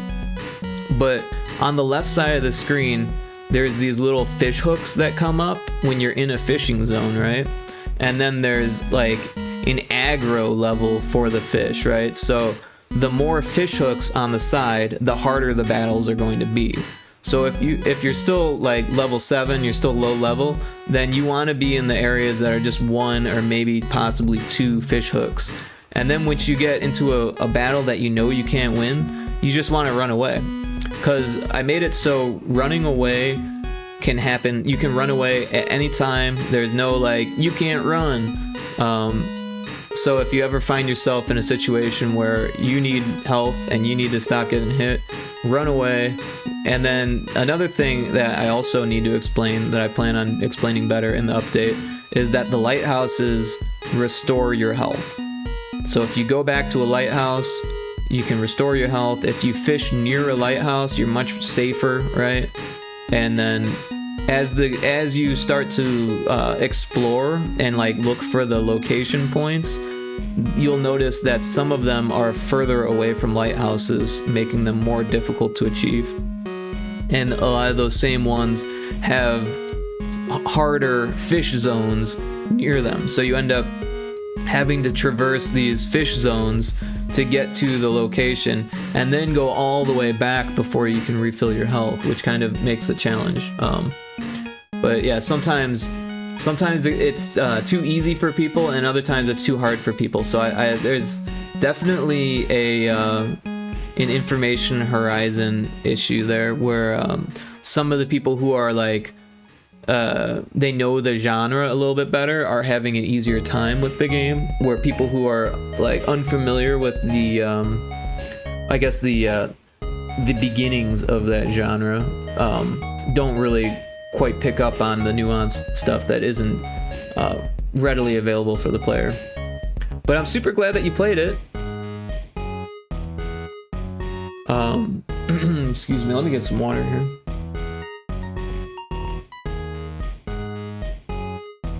Ah, much better.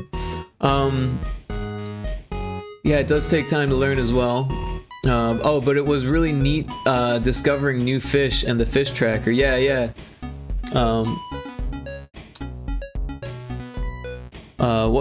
That makes sense since I encountered a 120 HP enemy at level 1. Yeah, so there's no scaling of the enemies. So, which is, you know, different strokes for different folks, right? Some people like that Skyrim style thing where it's like the enemies get harder with you.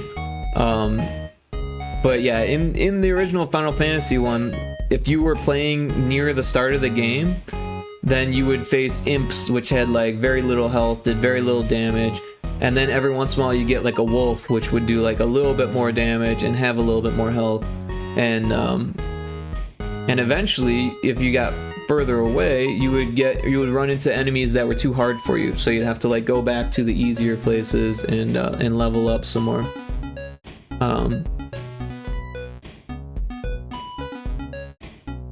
Okay, those will help a lot in my next one. Yeah, for sure. Yeah, sorry if you were having issues with it, but I'm glad you're having fun, and I really appreciate you testing it. Let me know if you have any insight on feedback or anything like that. If you got any feedback or ideas, because we are updating it. It's still in progress. But yeah, I kind of want to figure out how to do like a demo of it and then charge money for it once I get the update in. But I'm actually thinking about doing another update after this update, depending on how much people like it and the feedback and stuff like that. Because it would be cool to get, so like right now there's 20 enemies. It would be cool to get, well, in the update there's 20 enemies. It would be cool to do 40. Because if you, like, I was doing some research actually on Spriter's resource, where it has all of the images for the Final Fantasy enemies, and I counted all of the, like, not counting the palette swaps, right? There's only about 41 or 42, I can't remember. There's around 40 enemies. So I feel like if I reach 40 in variety, like, I'll be pretty well set for a Game Boy game. It's not really issues, but something I probably would have discovered myself, though I did have some experience in the genre. Right on, yeah. Yeah, I think some things could be more explicitly explained, and I feel bad for that, but yeah. For a game jam, it came out pretty well, I feel like.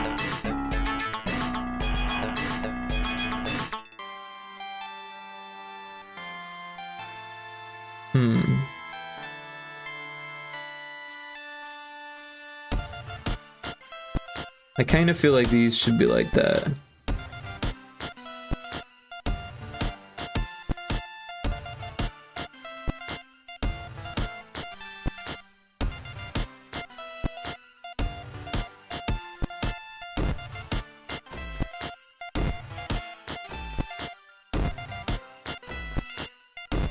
And some of these could be like the other way, right? Oh no, that one doesn't work.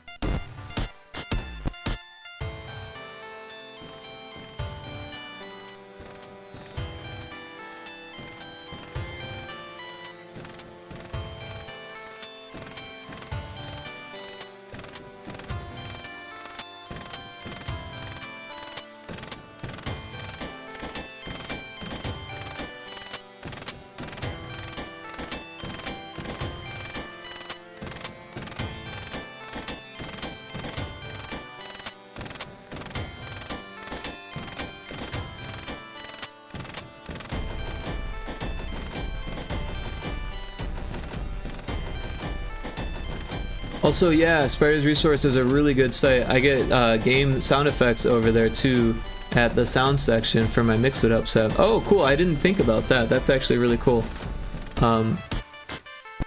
Yeah, I did mine from a few different places. I would find like soundboards, and sometimes that makes it easier. Other times I would just use YouTube and just record it from YouTube, right? Because if you use Audacity, there's a way you can just record your computer audio, right? So if I change, this is the microphone. If I change this to what we're using, which is actually this one here, it says loopback next to it. And then if I hit record, then it actually has recorded the audio, right? So anything that you're playing on your computer can be recorded into an audio track. So that's kind of what I did. I'll set this back to whatever it was, Yeti. There's so many for me. There it is.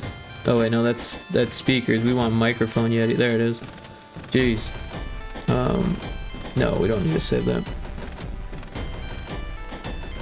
They have .zip files of ripped sound effects from a bunch of games. Oh yeah, that's super super helpful for sure. Ooh, that's really neat. Yeah. So like whenever I couldn't find stuff like on that was already like split and like, or like if the mix was really bad or if it needed like more work or whatever, I would throw it in Audacity and affect it, or like, you know, compress it or do whatever, normalize it so they're all the same volume, right? Because a lot of times you have that with sound effects where like sometimes the volume is really high, sometimes it's really low, or like when they throw it on those soundboard sites, sometimes the quality is hit or miss. So like, yeah.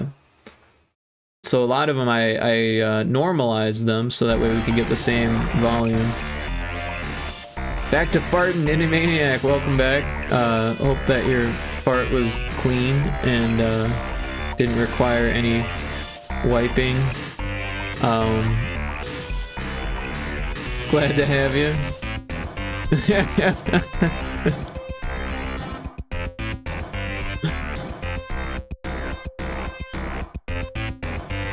I mean, you're kind of asking for it, coming in and farting, right?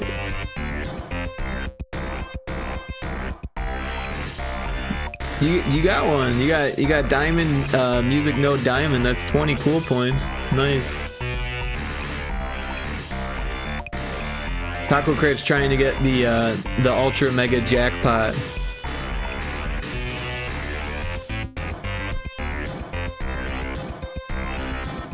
And it's gonna be super surprising when it happens because everyone's gonna be caught off guard. They're like, what? What? Alright, so for this one, we'll do like a bluish green because like it's nighttime, right? And then we'll go darker.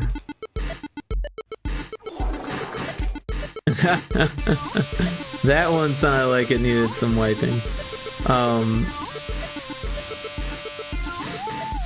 And then for this we'll do like a lighter version of it, like that. All right, so let's go darker on the mountains. Maybe not that dark.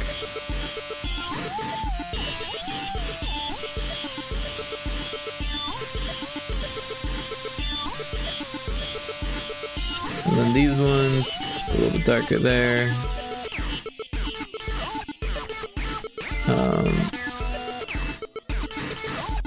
For this, we can do black. That looks better. For the clouds, we can go darker.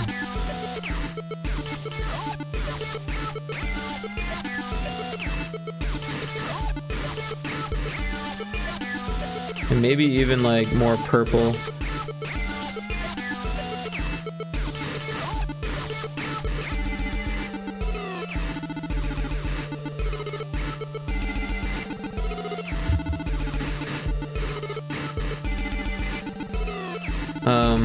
It would be cool to do like some like misty smoke coming over the tree line.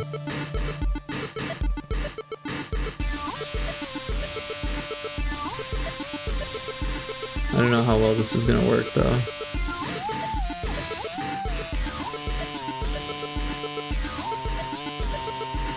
Maybe we make a new layer for this.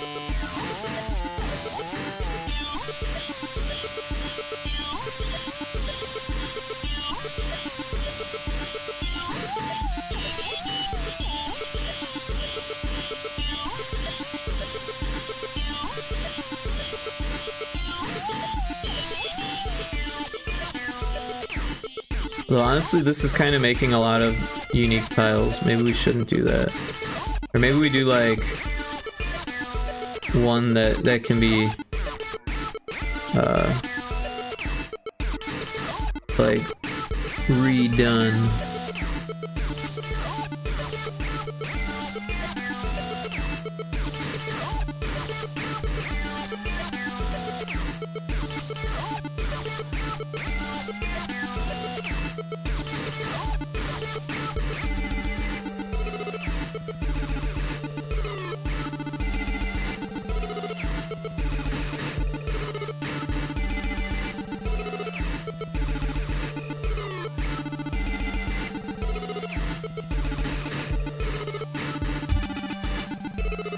I don't know, it kind of looks like a lake or something.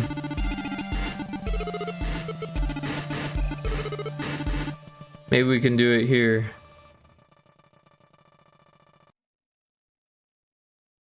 I don't know. Maybe it's just fine the way it is. We could do more grass up front. I think that might help things.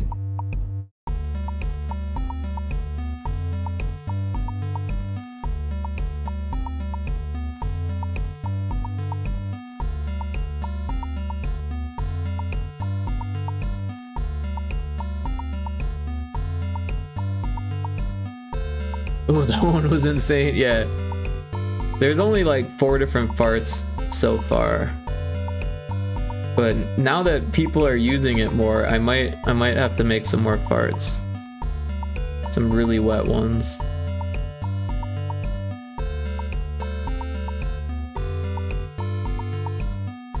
I think that works. I don't know, we could do something with this also. Like far away grass.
Alright, now we got grass.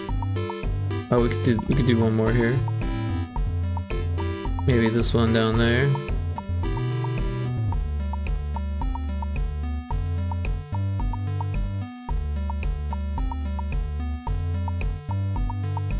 Alright, I think we're done.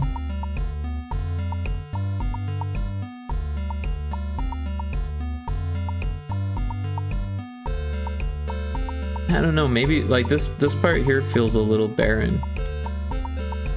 What if we did this?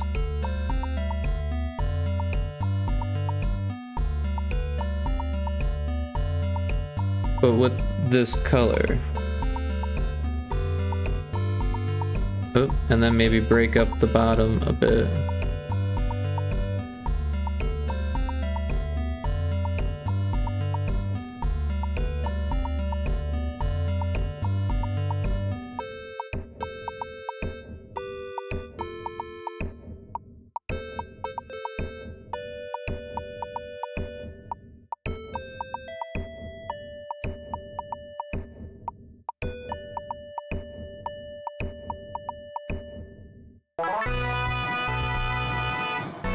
That looks a little bit better.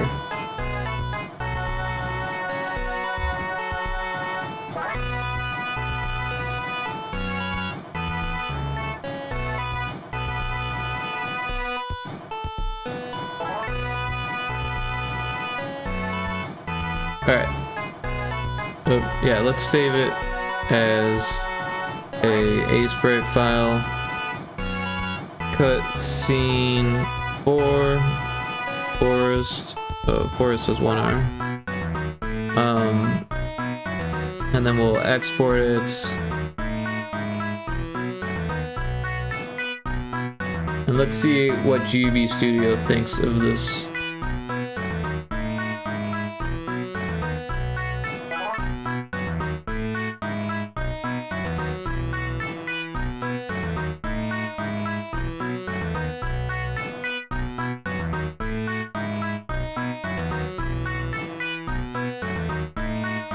Where is it? Didn't we just save it?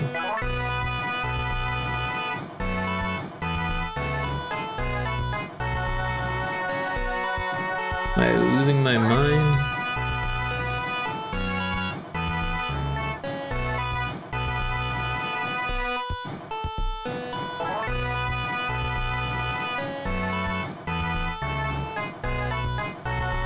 It says it's there.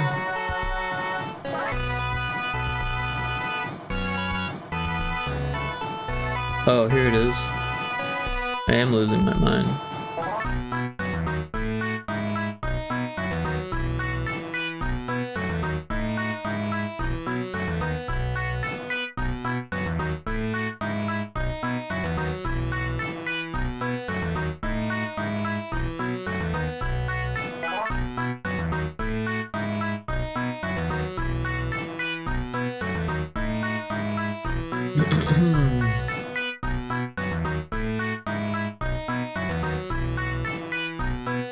It actually looks fine. There's no strangeness in the tiles or anything like that.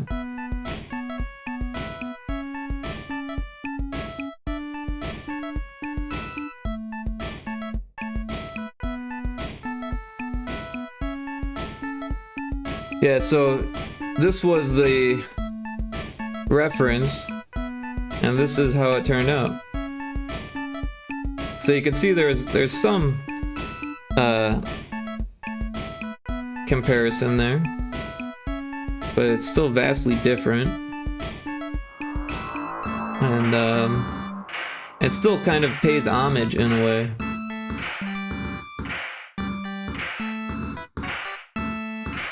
Ooh, that's neat. Yeah.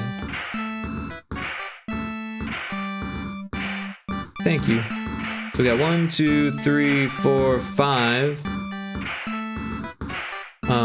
I think there's 9 total, but we might have to do one for the moon and for the ice cave also. So that would be like 11. We got the foundry, the forest. So next is the cave. So the cave, I feel like maybe it's like in a mountainside.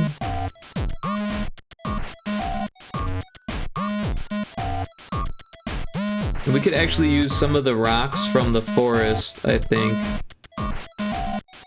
for Pyrotoad to be standing on. So we'll make a new one. Oops. 160 by 144.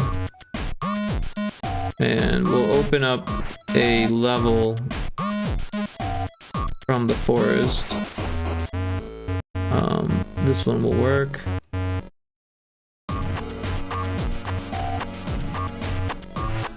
And so we'll grab this rock.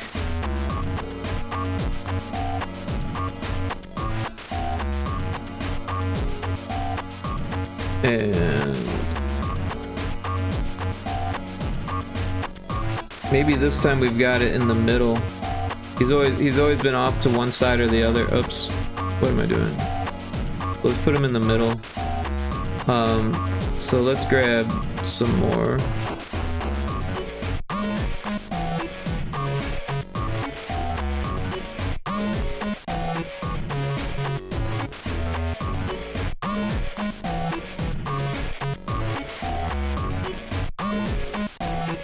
And let's do something like this.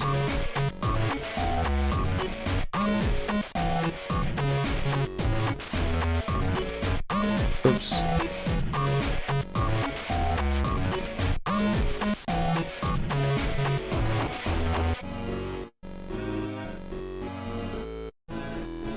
So that way you can kind of see how he got there, right? He like obviously jumped up, and then we'll do another layer. So we want the mountain, but we want it to be like close by. So maybe we do like a real steep cliff.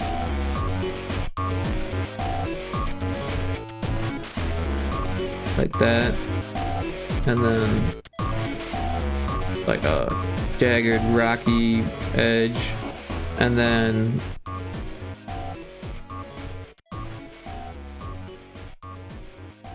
mountains in the background.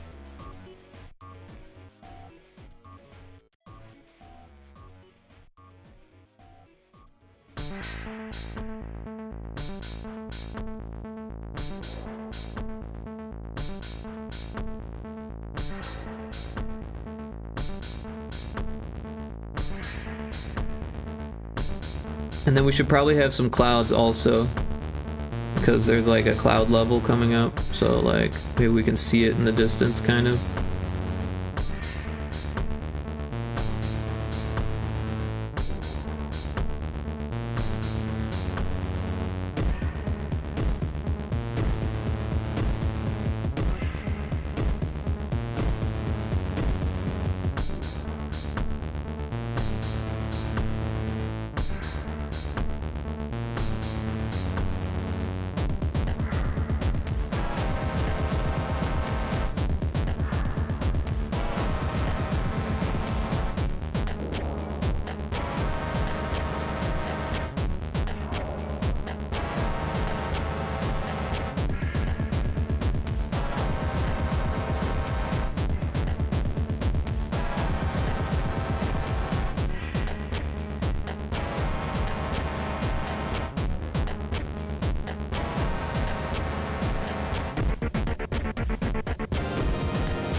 Welcome in, Kixie. Hope you're having a good day today.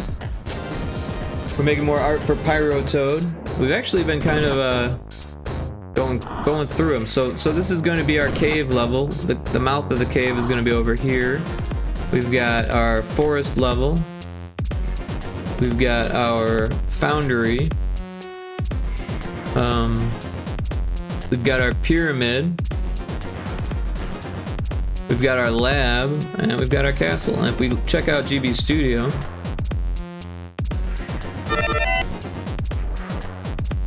we've got them all over here. So we've got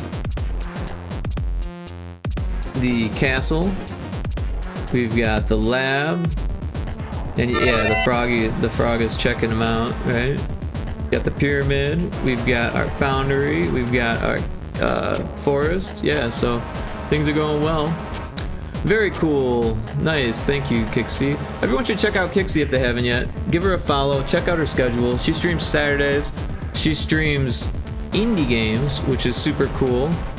She does a lot of Steam shopping, Steam window shopping, which is awesome for multiple reasons. You get to see new games. You get, if you're a developer, you get to feel the vibe of a player who does Steam shopping. She explains what she likes about things. She watches trailers, and you get to kind of gauge what people's vibes are from watching. And people say like, "Oh, I like that," or "I played that," and it's a lot of fun, and a lot of chatting. So if you like chatting, everyone's a pretty.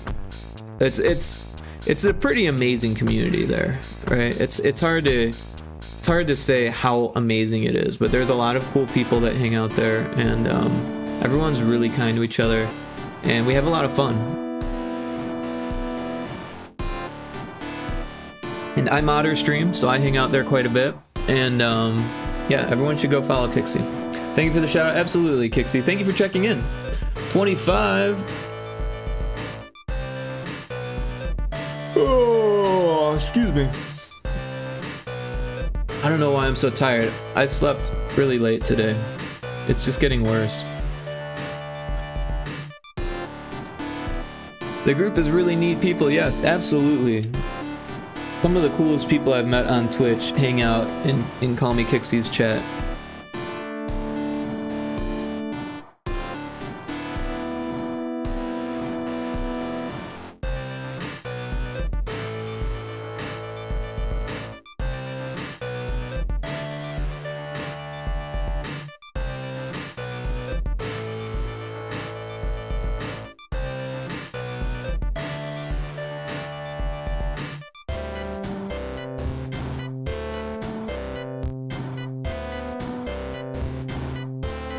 So that'll be the mouth of the cave. Oop.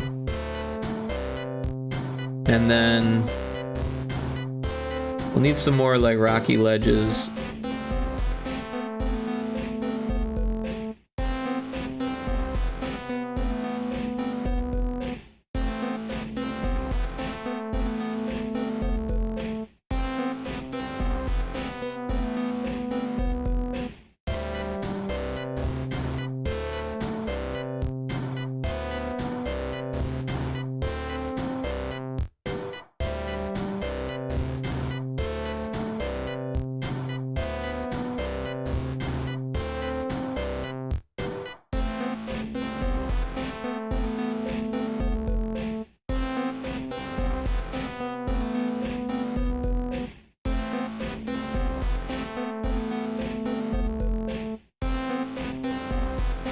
But yeah, thanks for dropping in, Kixie. I hope you're doing well.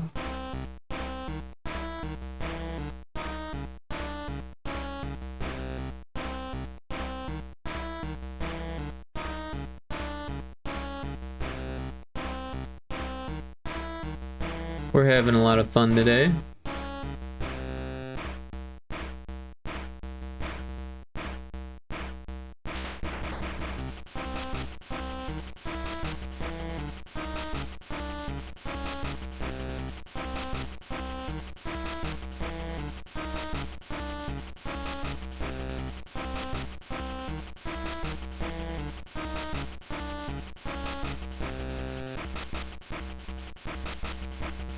I'm not sure what should go over here. Maybe just like some lines. That actually kind of works. Maybe some trees.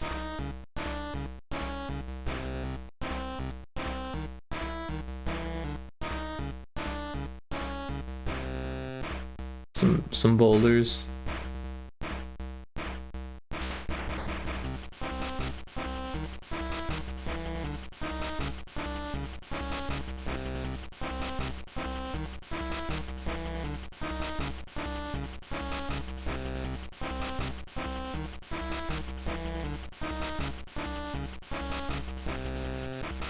So maybe you can see the forest that you just exited.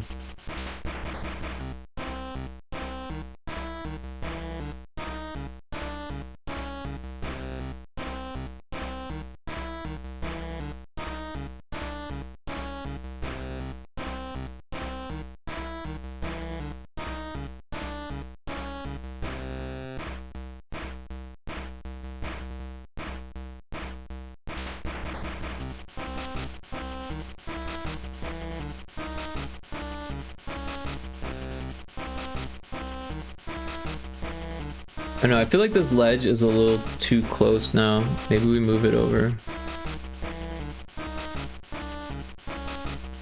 Because like the perspective is getting lost.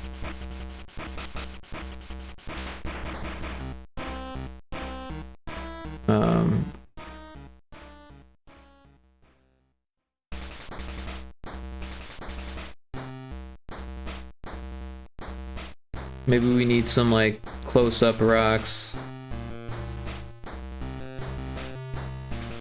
That's not really working.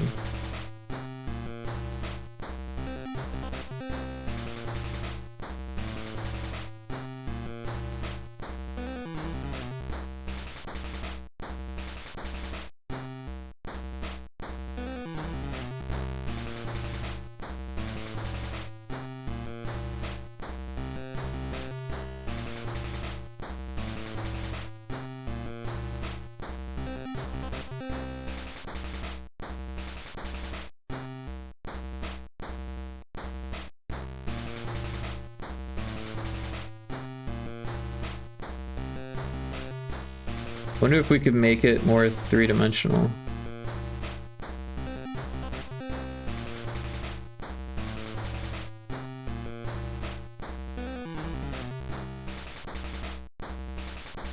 I think that kind of works.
So these ones are problematic because they're using all of the colors of, well, not this one, I can fix that.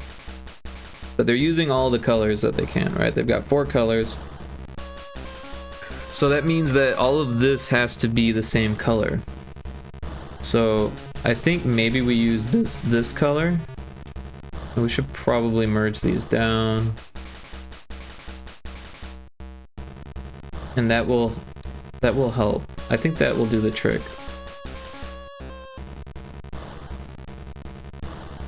It's either that or this color. This one might actually work better. And we could actually darken it and then change all of it.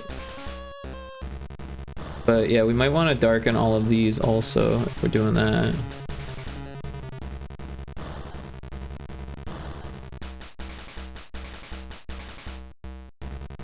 We could change this to be that. We've got an ad starting soon. I'm gonna take a quick break during the ad break, so hang out and we'll be back shortly.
Okay, sorry about that. I am back. Yeah. Took a second to run some hot water over my eyelid. It's been bothering me. I don't know what's up with that, but running hot water over it seems to help. So I'm working that into my routine. Yeah, so we've got that. We could probably use this same color for the trees. And I don't know, we could probably figure out how to use these colors for the rocks.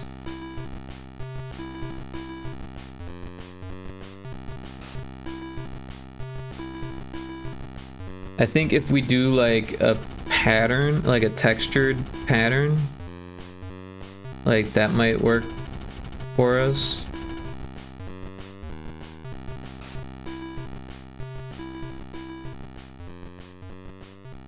Something like that.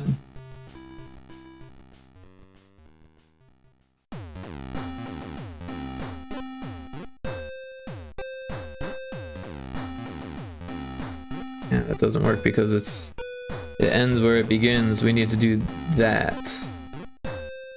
There we go. Yeah, something like that might work for the rocks.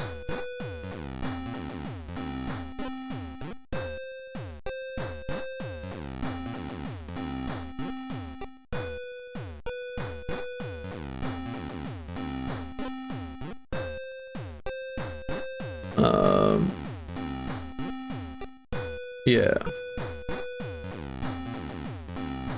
Oops.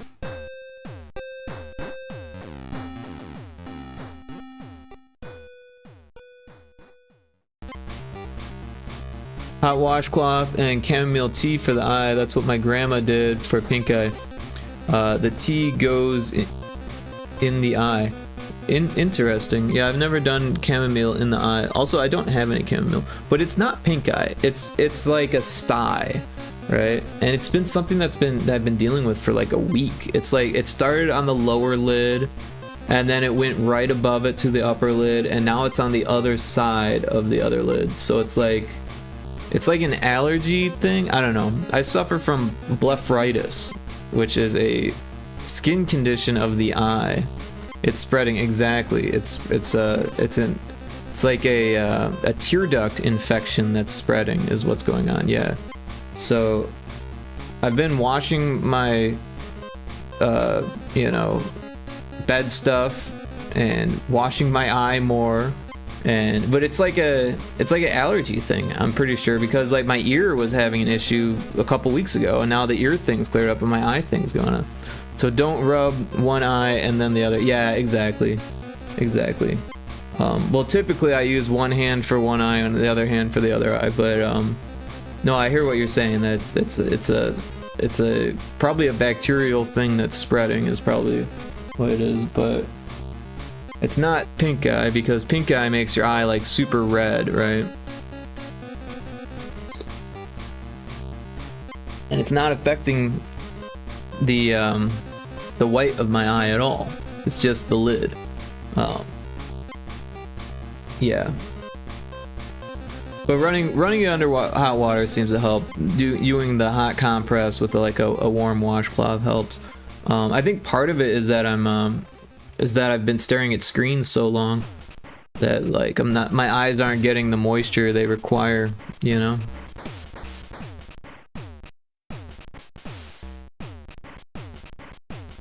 But I appreciate the help on that, Kixie. Yeah, luckily it's not pink eye. Although honestly, pink eye is kind of easy to get rid of, right? Because you just take some antibiotics and it goes away. But I don't have a doctor here yet, so I've been trying to get my insurance figured out, but like for whatever reason it's not. I think I gotta actually like call someone to get it done, because it's not getting done. I don't know what's up with that.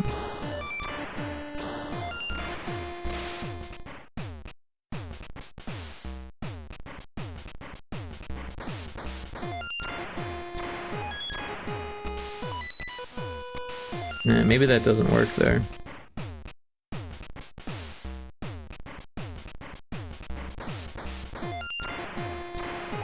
But yeah, I've had cysts in my eye, styes rather, for my entire life. It started happening when I was in freshman year in high school, and I actually had to have it lanced. And I remember them saying that like it's not actually good to have it lanced, and it could cause issues later in life. And now we're later in life, so.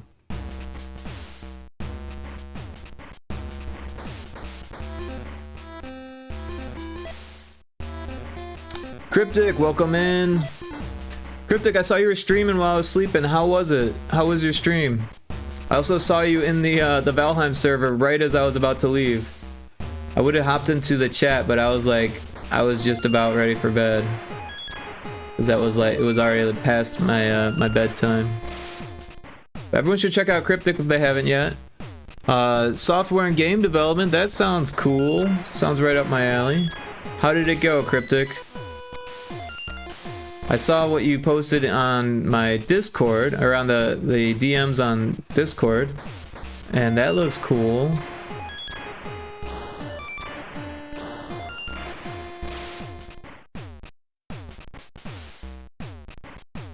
And that looked like it was still in Blender, right?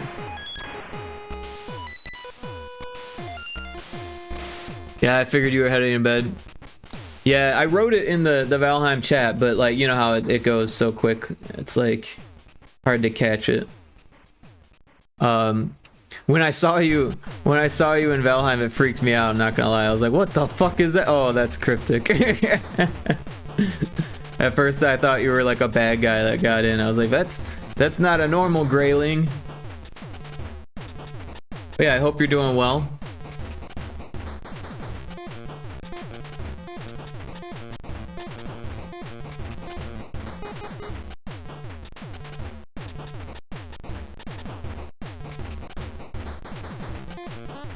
Let's do a tile count on this. 184, so we're already like nearing the limit here. We're like right next to the limit. So there's not much we can do as far as more textures. I mean, we can texture what's already textured or what's already unique.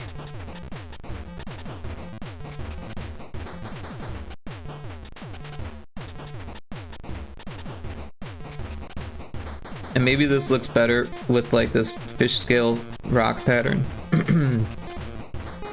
And we could probably do the same thing but with a different color here. If we like make a different color. Like a brownish green. Like that.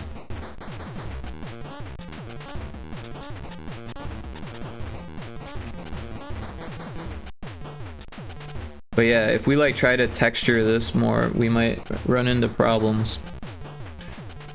I'm a 3-star gray dwarf, yeah. More like a 5-star.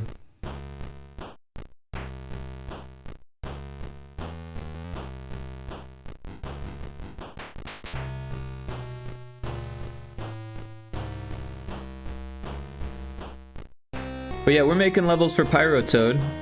We go into the game engine, you can see we've got a forest one, or not levels, but cutscenes for levels, right? So for each biome you get a new cutscene. So that's the forest one, there's the foundry, there's the pyramid levels, there's the lab levels, and there's the castle levels. So each time you get to a new biome, you'll have a little cutscene, and we'll have him like come onto the screen, maybe. I don't know. We could even expand the screen so there's like a place for the player to be off screen and then come onto the screen. That's a possibility for sure. Or we could just have him there and just like hop up there kind of thing. Yeah, it might be better if it starts with him off screen. But for now, I'm not dealing with any of that because Johnny Manjiro might be working on stuff, and I'm gonna wait till I'm sure that I've got the most current version of the build and then do it all at once, so that way I'm not sitting on it or taking too long. That way we can get things back and forth as quickly as possible. Yeah, so I made the carpet material and I'm currently working on the ceiling tile material. Then I'll finish the wall patterns. Gonna do 2 versions. Oh wow, are these art for cutscenes? Yeah, Johnny Manjiro, welcome in. So, like I was just explaining, it might be cool if we have the player come from off screen and then like hop onto the screen. But yeah, we've got the forest, we've got the foundry, we've got the pyramid, we've got the lab, and then we've got the castle. So the castle is a lot like Castlevania, but I thought that was kind of funny. Cryptic says, then I'll build out the level layout. Yeah, I do think it's a good idea to try to import things into the engine as soon as possible, so that way you get a feeling for like what the workflow is going to be like, because that's going to help you as you make the stuff for the levels. It really will. You might not realize how much that's going to help, but if you figure out the pipeline and the workflow before you really get into it, that could be helpful, because if you get really into it and then you try to send it to the engine, you might realize that there's some things that you did that you shouldn't have done, or there's things that you could have done differently that would make it more seamless or whatever, or maybe there's things that you're just unaware of, and that being aware of it would help while you build it. So, you know, just saying, it would be helpful for that, I think.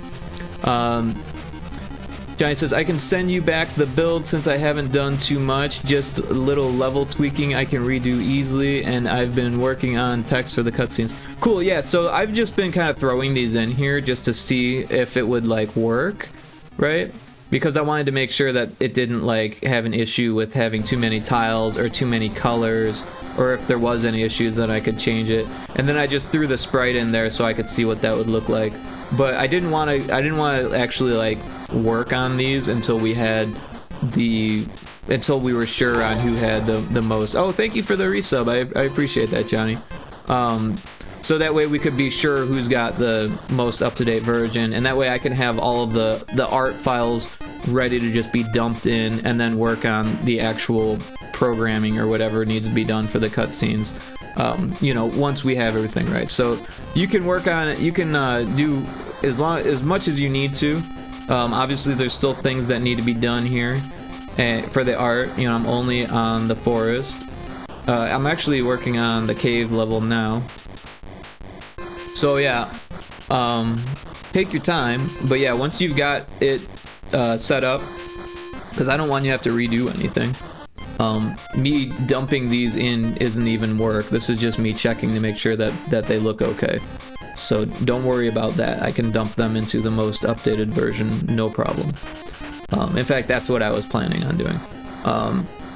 But yeah, I think it would be cool to like program it so it like hops on, stops animating, and just kind of looks, and then, I don't know, fade it or whatever. I have story text in mind. Figured it's better to have it and not need it than need it and not have it. Yeah, no, I hear you. I hear you. What we did with this worked pretty well because it's so quick, right? We have it scrolling, but it scrolls up so quick. So it has the visual effect of it scrolling, which people will like, and then it's so quick that you can just hit the button through it and not even have to worry about really skipping it. I mean, it would be cool if we had like an option to turn it off, but honestly, that's not even really that important because you can click through it so quickly. But yeah, as long as you can click through it quickly and maybe have an option to turn it off, I think that would be cool.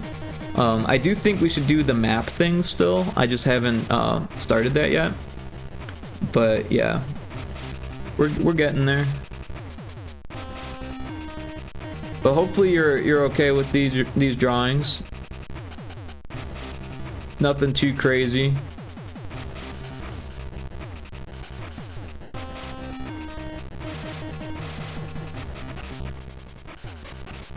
Super Mario World style map. So I was thinking kind of like Super Mario, except where you can't control the player, because if you can control the player, that just gives them too much agency. The drawings look great. Thank you. I appreciate that. I think an option to turn it off and then also set start to skip it might be nice. Oh yeah, that's not a bad idea. So that way you don't have to click through them. You can just hit start and go through all of them. Although we might want to put like that on the screen. We could even use a sprite to do that, so that way it stays pinned to the screen, like an actor. So that way, even as this scrolls, it still says on the bottom like start to skip. The Castlevania nod might be too similar though, in my opinion.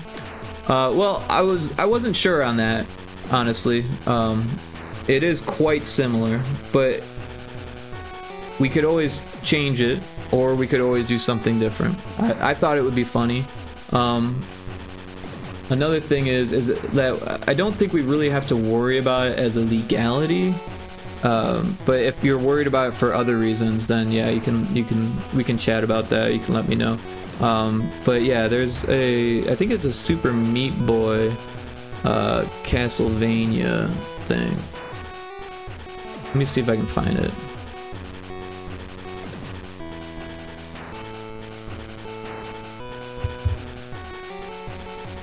Yeah, so if we take a look at Super Meat Boy, they did something really similar. But yeah, theirs isn't quite as similar. So yeah, maybe we change it up a little bit. But yeah.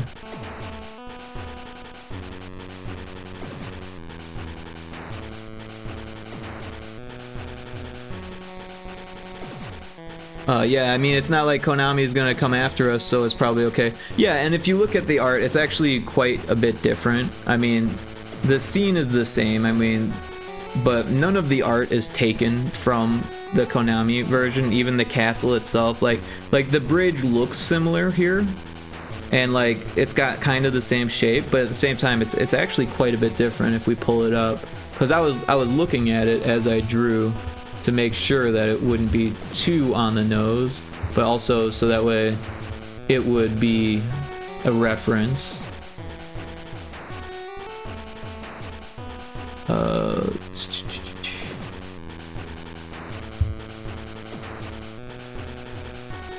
Let me get it up real quick here. So yeah, as you can see, it's not exactly the same, although I do think it would be fun to put bats in there. But yeah, it's actually quite a bit different if we do like a side-by-side here.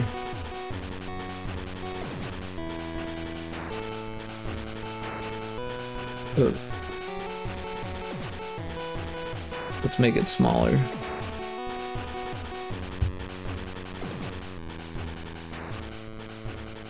Yeah, so you can see it's not the same. The moon's facing the opposite way. We've got stars. The stars will be animated. The trees are similar, no doubt. But yeah, and the castle is a different shape. Ours is more narrow up and down. Theirs is more wide, spread out. But yeah, I definitely was like, oh, they've got a tower with a thing. We've got a tower with a thing and the thing and that thing. And then I was like, yeah, we should put turrets on there. They kind of have turrets, but not really. So, and then the moonlight, I kind of did the same thing. And then yeah, the gate is very similar, but not. Obviously, I used the ground from the level, and then I made my own concrete wall, which is, you know, similar but not the same. So even if they wanted to sue us, they couldn't, because we didn't use any of their assets. It's different enough, and yeah. But if you think we should do something else for that, we totally can. I just thought it would be a funny little reference.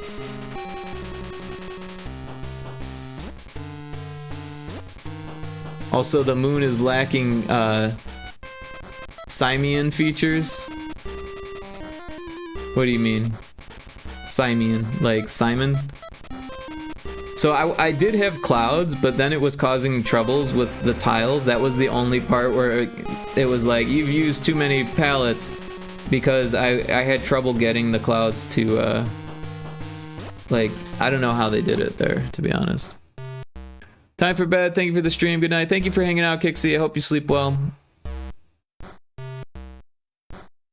Anyway, sorry I got BFK for a bit. Was late for work because of a major train delay. Oh no. Well, I hope things go more smoothly throughout the rest of your day. But thanks for dropping in and thanks for the sub. I very much appreciate it. Hope your day goes well.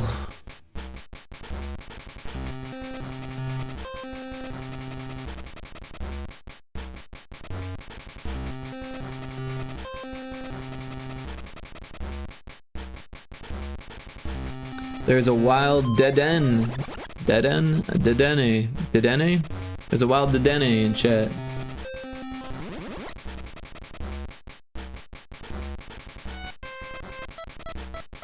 But yeah, thanks for dropping in, Kixie. Always appreciate you being here. And I hope you sleep well and have a wonderful day tomorrow.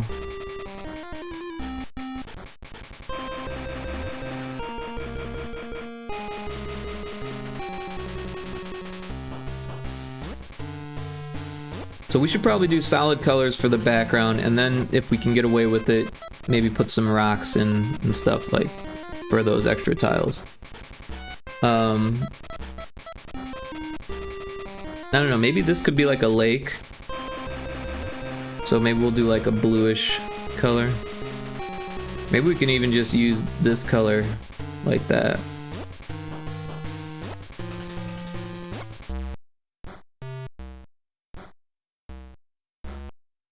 How many colors am I using here? Oh, we're going over on the color count, aren't we? Because of this whole pattern thing here, so that's not good.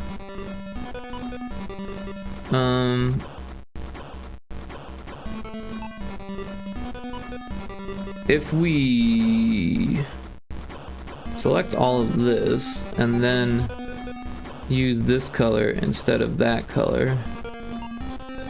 That fixes that issue. And same for all of this.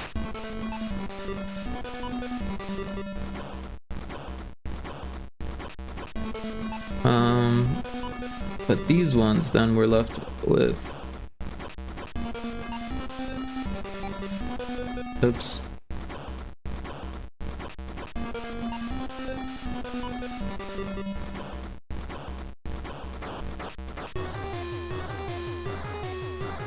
Yeah, maybe we do that instead.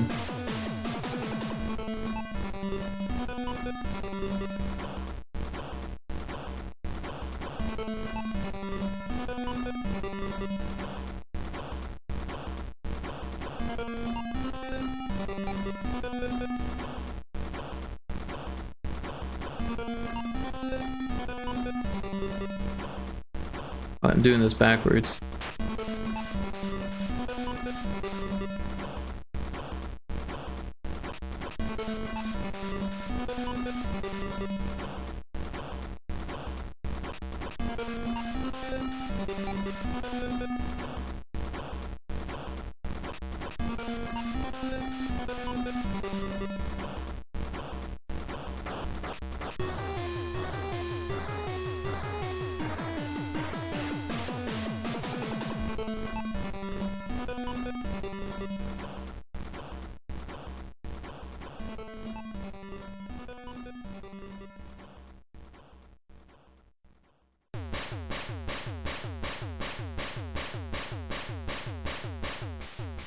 Cryptic says, LOL, I made 4 textures and I just now found out how to save them so I can use them in other projects.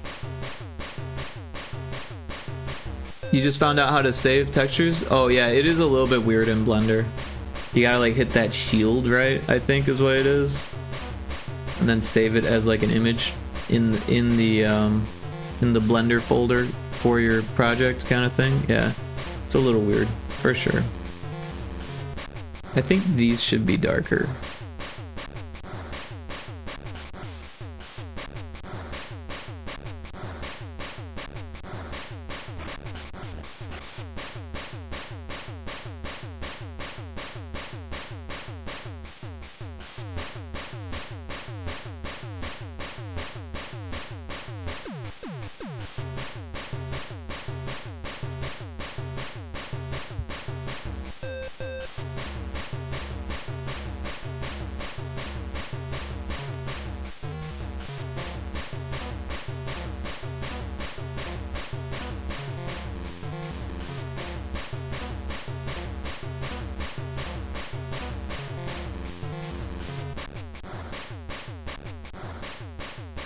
I think I need to figure out like some type of texture for this that we can tile.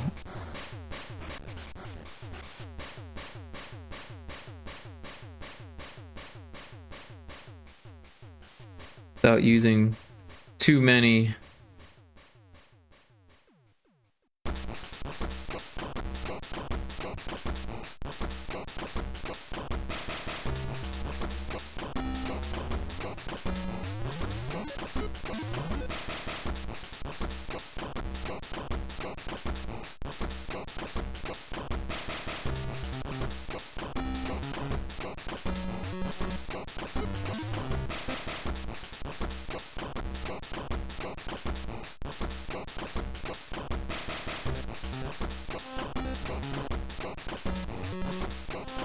Yeah, I've just saved the whole thing as a .blend, then set up start function to always have it imported.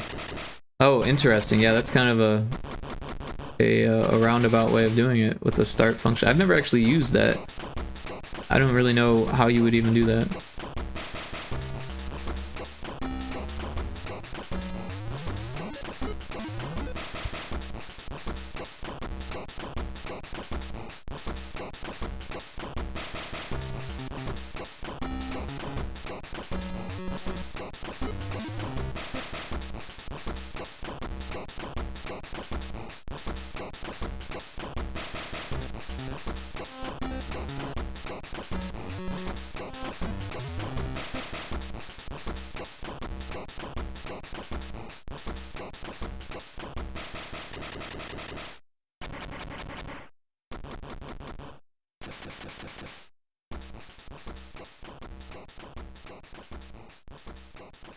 It's a setting in the preference in the edit tab.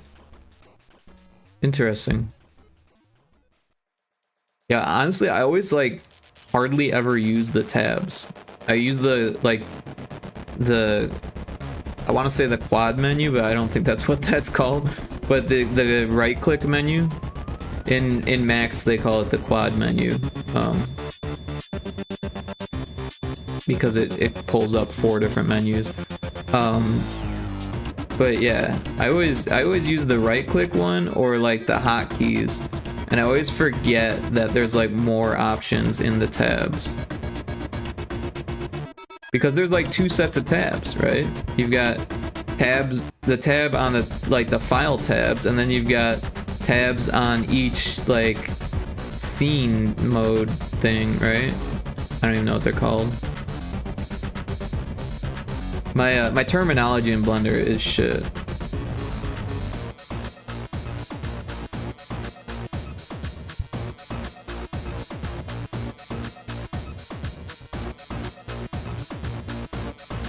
Yeah, there's a lot of features to explore. Yeah, for sure. And then like modeling is one thing, and then materials is a whole nother thing. I actually haven't spent too much time doing materials in Blender because I had no way to get them into Unity.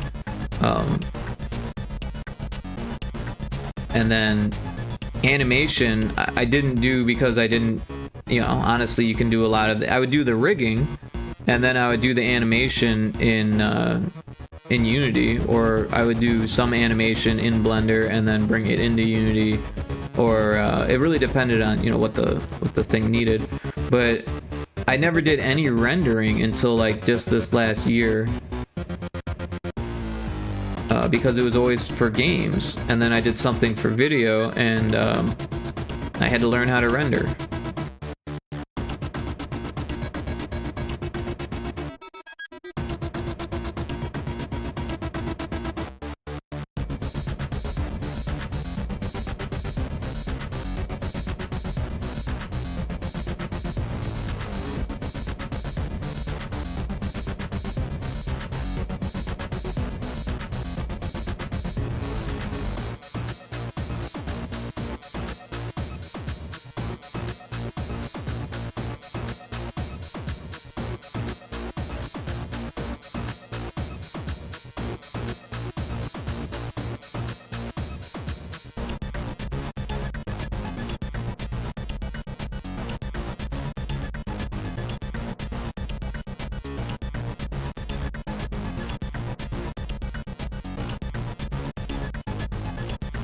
I think that kind of works. It's not like amazing or anything, but it doesn't go over on the tile count, and that's important.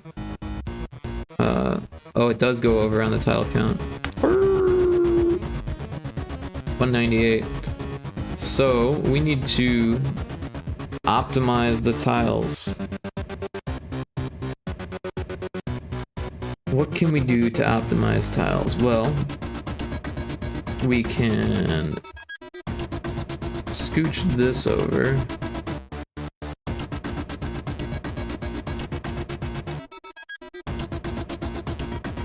And then do that. And that.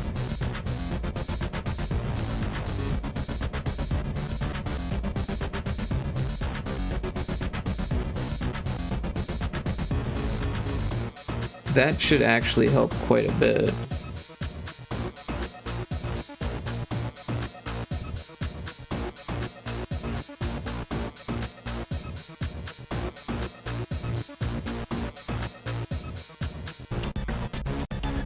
Let's do another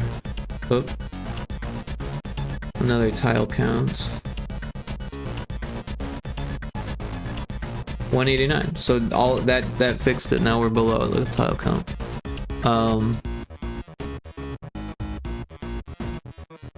Apparently Blender can be used for video editing, not as good as Premiere, but comparable apparently. Oh, interesting. Yeah, I don't use Premiere either. I use DaVinci Resolve, and I've found that to be quite good and free. Before I forget, we killed Motor. Oh, you killed Motor. We got 3 eggs so we could fight him again. Oh, interesting. Cool. How was the fight? I've never actually fought Motor before. Did you kill Bone Mass as well?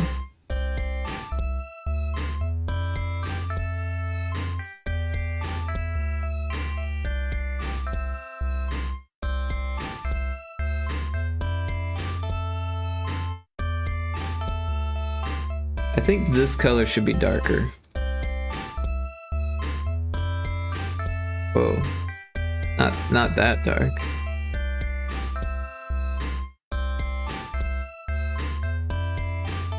Maybe this one's a little light too.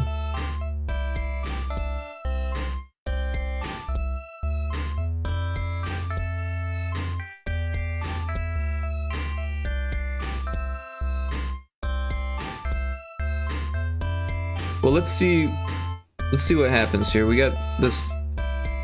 We're only at 189, so that's good. We'll save it as an A-sprite file. And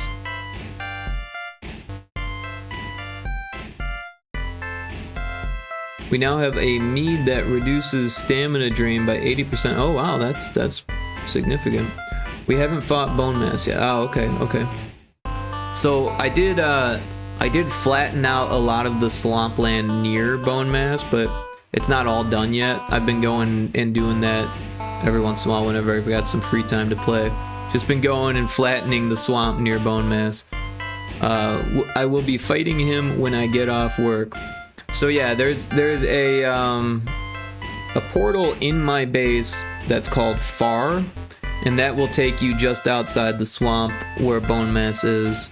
And I've pretty much cleared out most of the enemy spawners in that swamp, so it's a pretty benign swamp. There are a couple crypts that I found, and I haven't explored that entire swamp, so there might be some stuff north of where Bone Mass is that I haven't gone.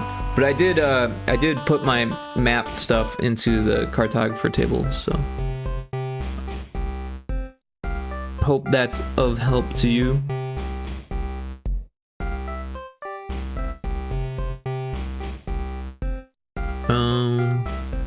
But yeah, I went to bed at what, like 8 or 9, so there's a chance I might still be awake to fight with you guys. I copied it already. Nice.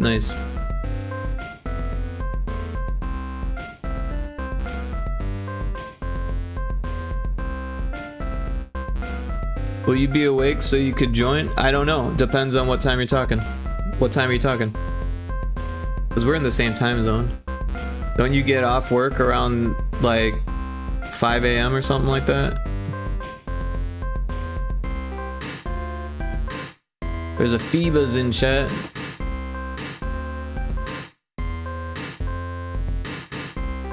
Oh, like 7:30?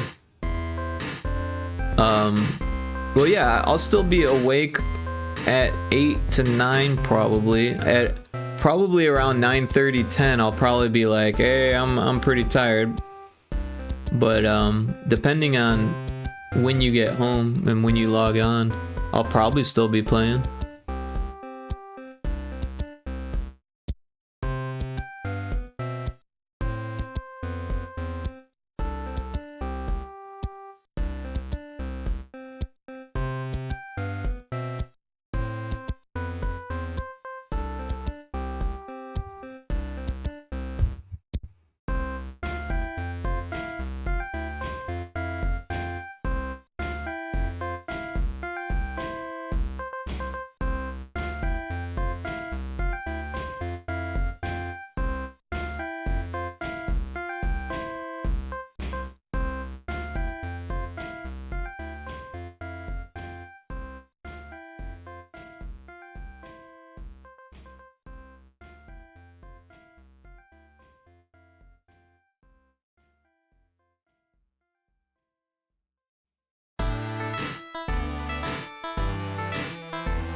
Yeah, I want to kill Bone Mass and get all the silver, black metal, and iron back to base. I don't know anything about black metal. Where is black metal found? I saw some in your chest, but because we killed Motor, we have the padded armor available. Oh, nice. That's probably better than the armor that I have, the wolf armor.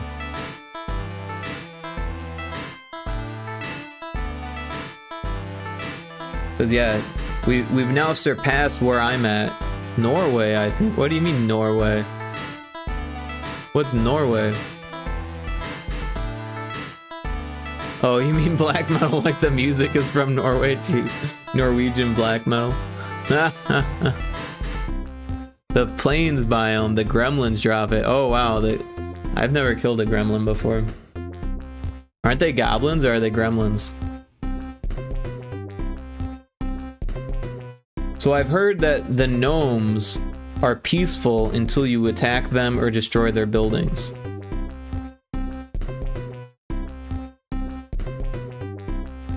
The gnomes in the Mistland won't attack you if you don't attack them or if you don't destroy any of their structures. But as soon as you attack one of their structures or attack one of them, they become a regular enemy.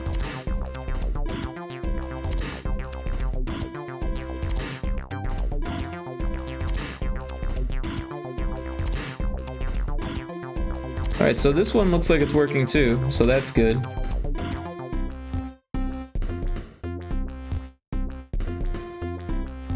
It would be nice to add some like little stones or something in these so it's not always exactly the same. How many? We were at 189, so that we get like fucking 3 more tiles or some shit like that.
$191. We've got 1 spare tile. A Mistland knows are chill until you betray them. Yeah, exactly.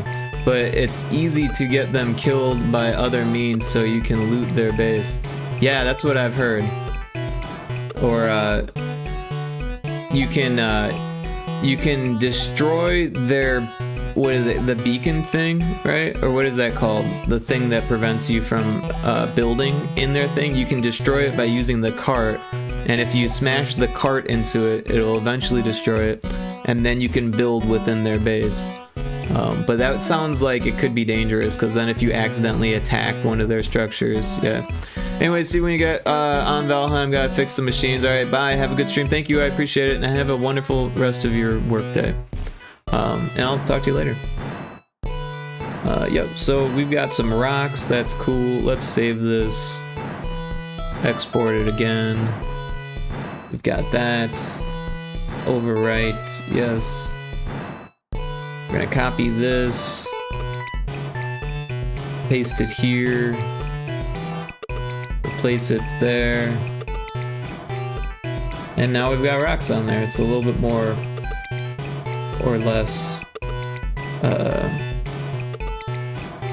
whatever. It looks better with the rocks, I think.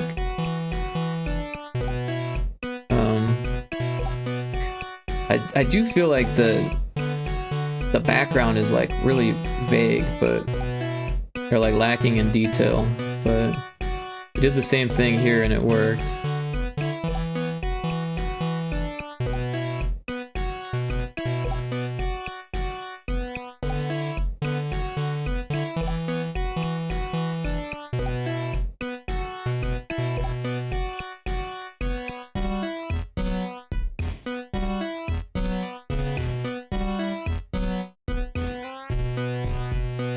Alright, so this is good.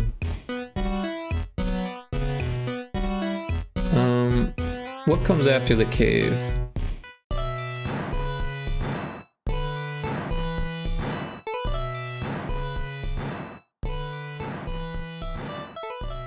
I think it goes to hell, right? So like the ice cave, or the moon, and then the ice cave, and then hell.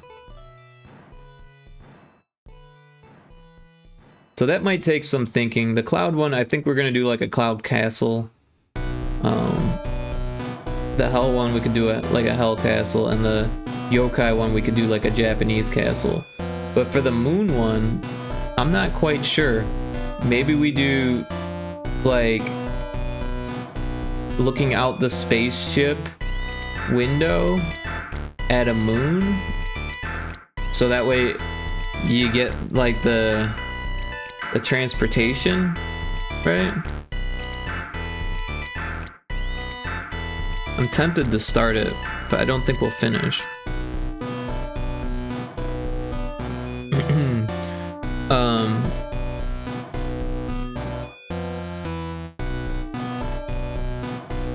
I don't know, I'm kind of having a vision. So maybe we do start it. So in my vision, we have that and that, oops, and then we'll do like this and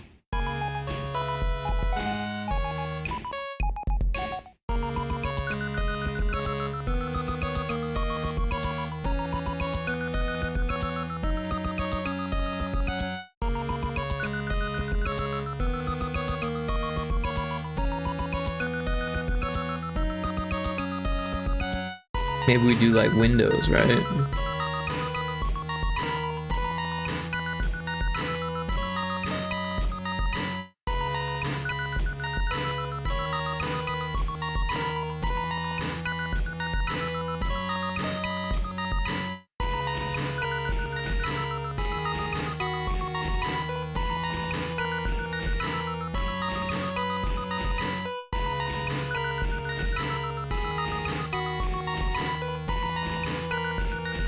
Like that.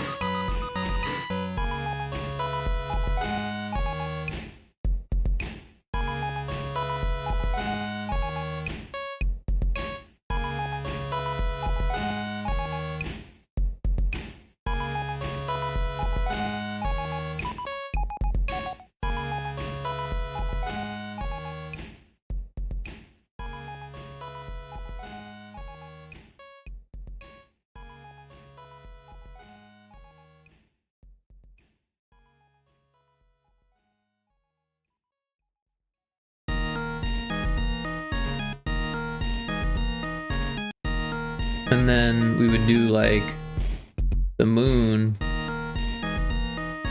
in the background, right?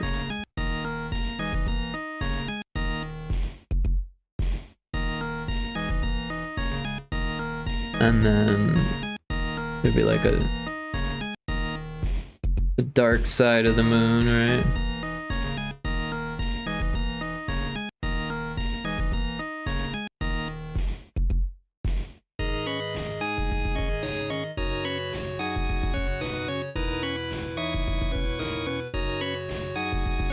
I don't know, it's hard to see.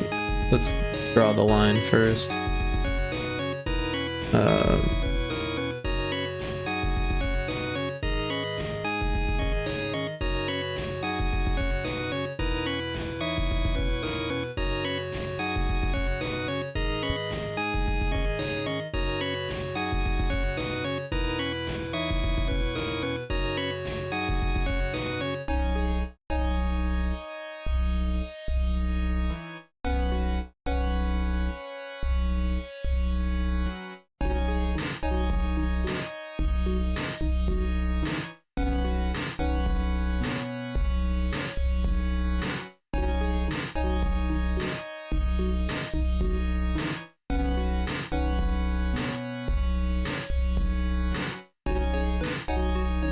I think I'm doing this the wrong way. What if we do that?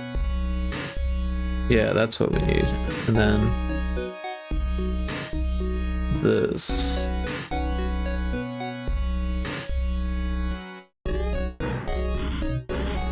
Oops.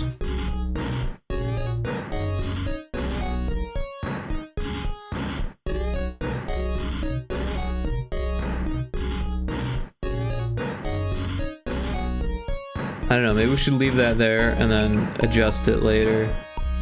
We could do this color for the inside. Alright, let's merge this down. And then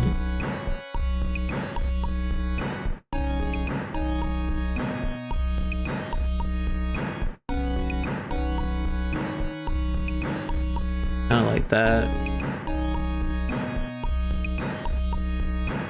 Then Pyrotoad could be standing over here, just kind of like looking. We'll do like some pipes and stuff on the ceiling. That's not the color that I wanted.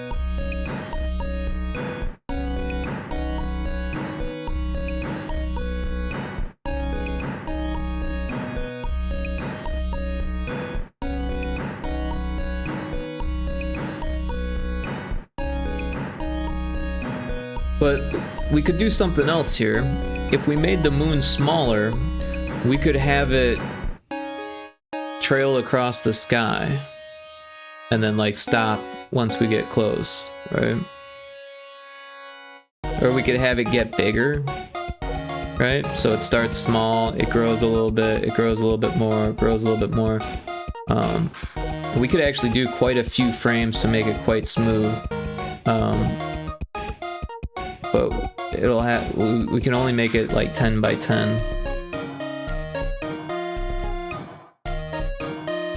10 squares, 10 tiles. So it was 1, 2, 3, 4, 5, 6, 7, 8, 9. 1, 2, 3, 4, 5, 6, 7, 8, 9. So it's actually, it actually might be doable.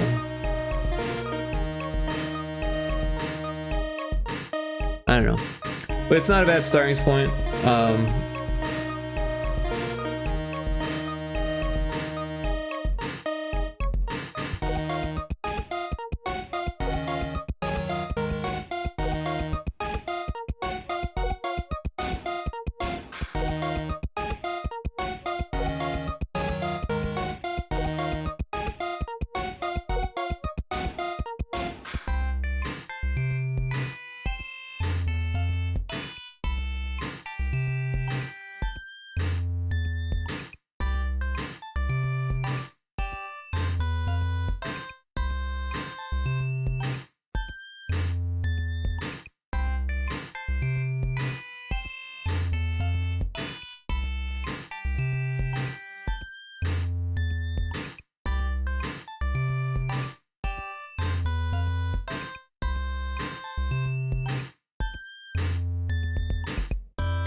But yeah, I think this might be a good starting point for the moon.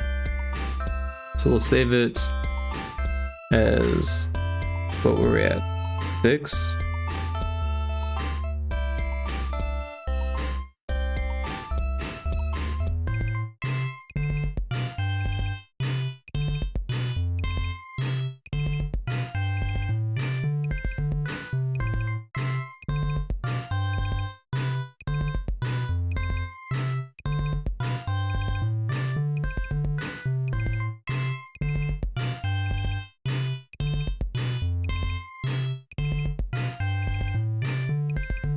But yeah, I do think it would be cool to make it zoom in. Like you're getting closer to it, right? Either that or have it move across. Kind of stop in the middle. Or, you know, it'd be really cool is if we could do both, right? Have it zoom across and then zoom in. And we could even have it, if we work these windows differently, we could have it pass behind the windows, which would be a cool effect. And that wouldn't be too hard to do. We just have to make the thickness of them be one tile length. So that's a possibility.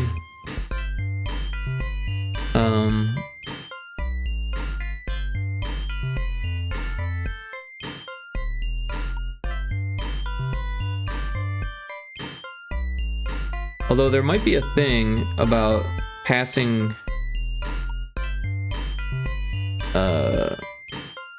behind, because like I'm trying to remember how it's set up. My brain's not really braining. Something about like the white layer being what you'd be in front of, so you'd be behind the black layer. I think there's a way to change that though, but I'm not sure if you need to like change the code somehow or what you need to do for that. Swap the palette first. I don't really know. But it's a nice starting point. We could easily throw some stars in there. We could grab these ones even.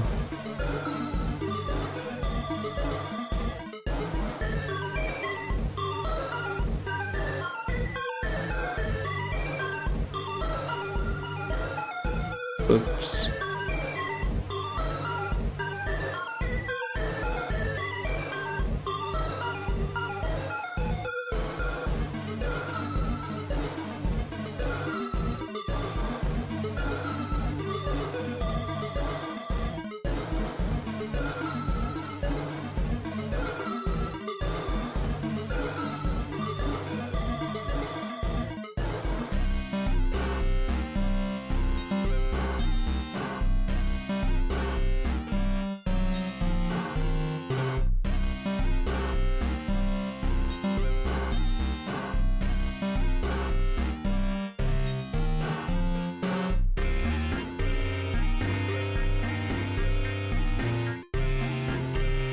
Ooh, is this a space level? So there is a moon level in the game.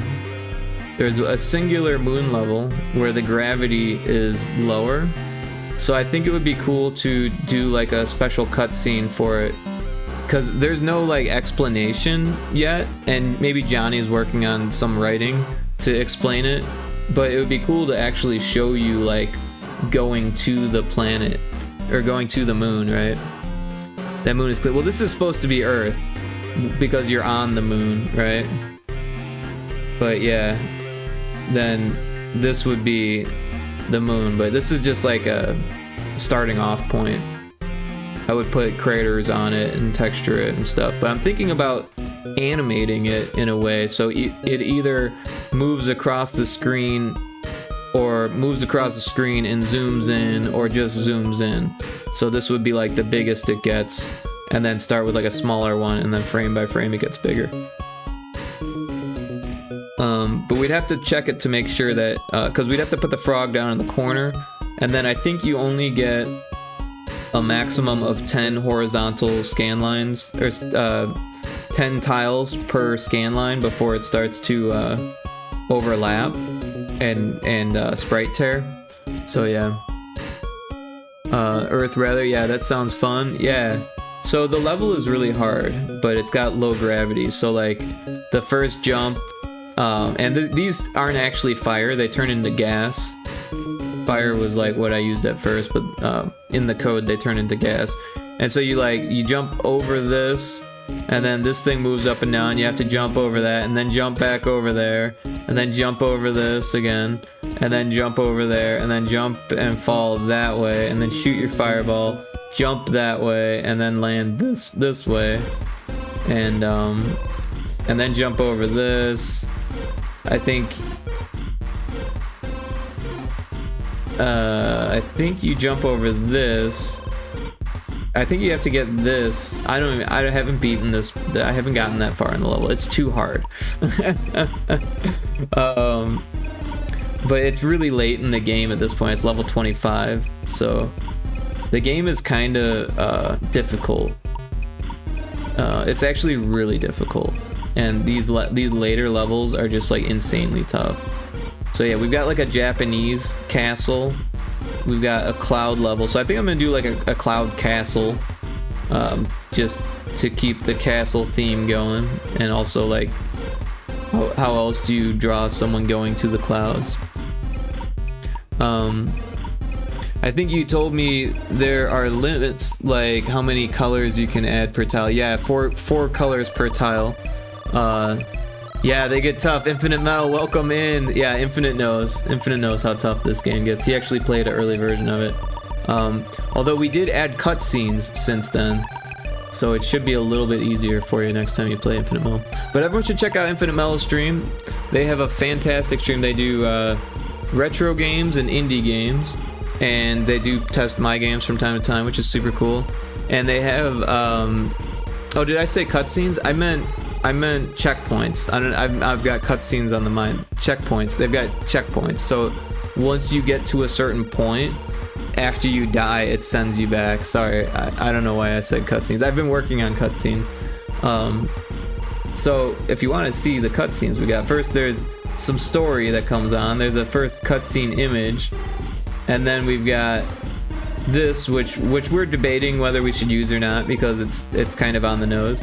And then this one is the lab, and then this one's for the pyramids, and this one's for the foundry, this one's for the forest, this one's for the cave, and then I'm working on one for the moon.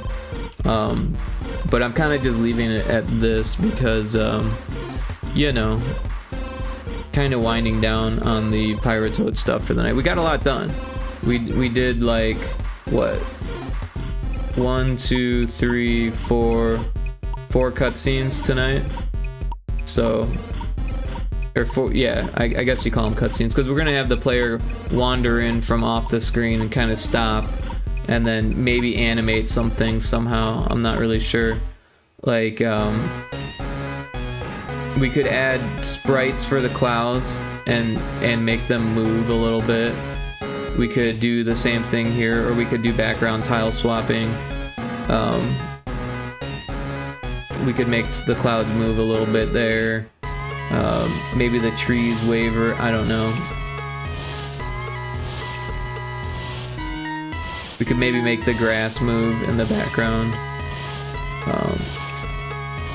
I haven't quite thought of ways to animate. We could make the sunlight shimmer. Oh look, I didn't notice that. There is a color palette thing going on there. So maybe we should fix that so it uses those colors.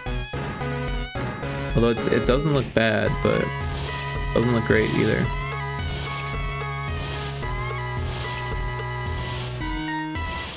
It's weird, because it's using a different palette there than there, but also there and there. So there's 3 different palettes being used in this part.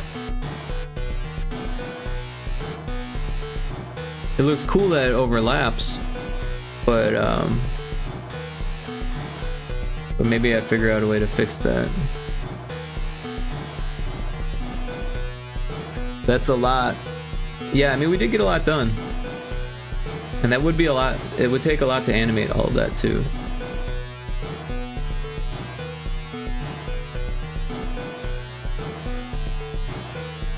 But yeah, we'll save this. Johnny said he's working on stuff, so I'm not putting too much work into the GB Studio file because I'll probably end up redoing all of these. But I've got the art, and dropping the sprite in there is like literally nothing, so it wouldn't be hard to reproduce what we've done here. And I haven't linked them to the levels or anything like that yet, so.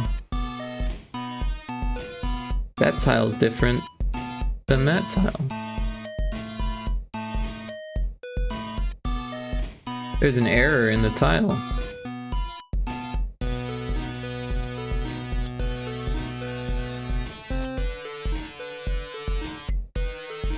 But yeah, welcome in Infinite. I hope you're doing well.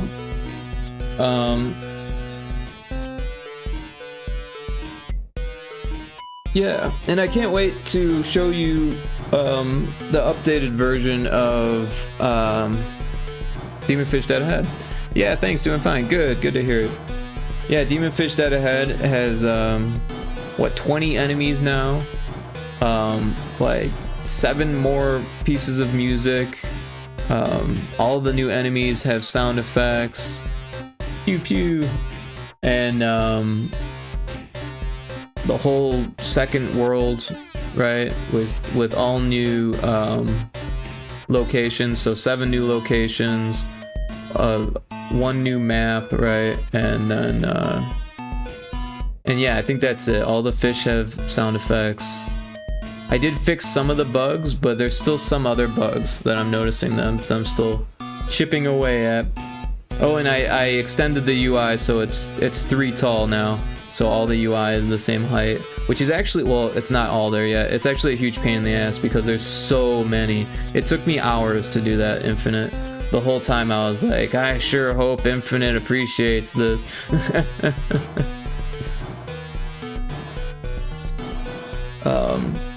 But yeah, let's move on to Frontrooms Normalities while we're still awake here.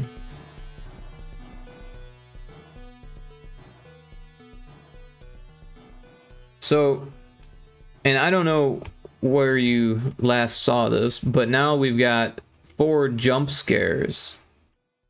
So, randomly, these screens come on and they kind of yell at you, right?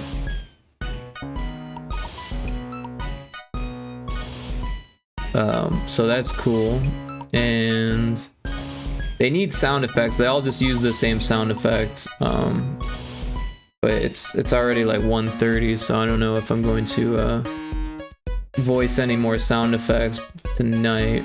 But we might make some more, or at least one more jump scare. Any substantially large and complex software game or otherwise will always have some bugs. The goal is just to get rid of as many as you reasonably can and keep out the game-breaking ones. Yeah, for sure. I've been fixing them as I find them, but some of them I'm still struggling to figure out what's causing them and that kind of thing.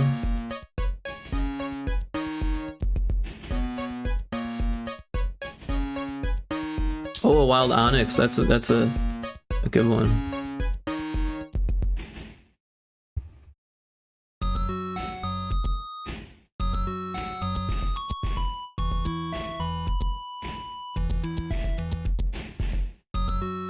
I throw my ultra cherish balls. I don't know how I ended up with them, but I have them, and oh, stream avatar is never turned on. Jeesh, this whole time.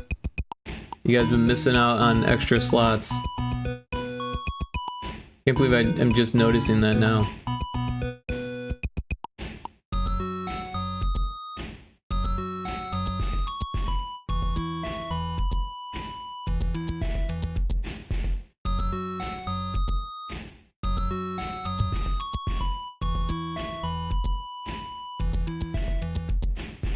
Losing is winning, a little.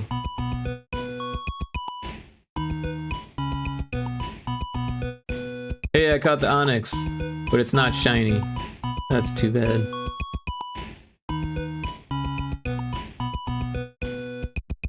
So I think we make new jump scares. We've got a list.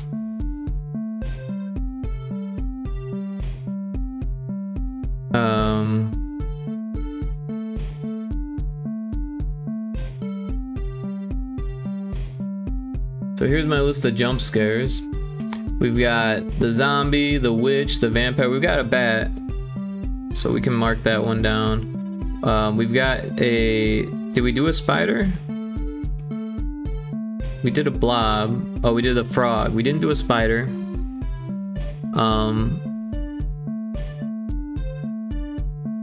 The mushroom one would be pretty easy to do, so maybe we do that.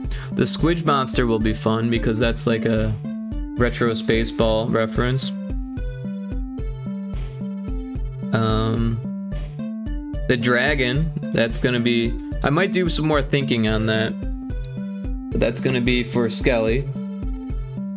Maybe even make a scary version of Skelly. Because he's, you know, he's not that scary. There you go, with the Skelly emote.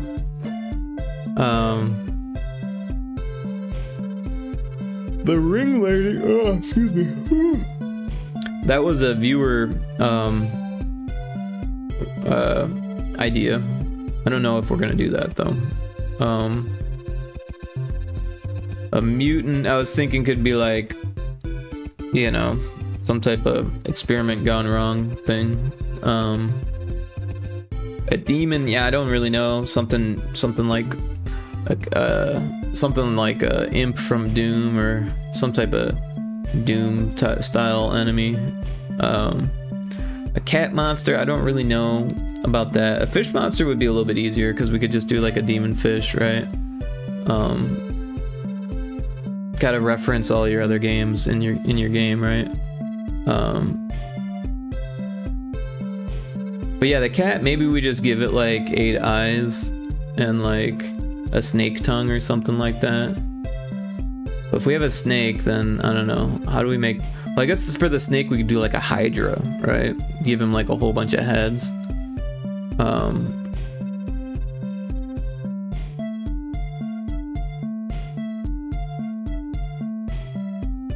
The pig monster, we could do it like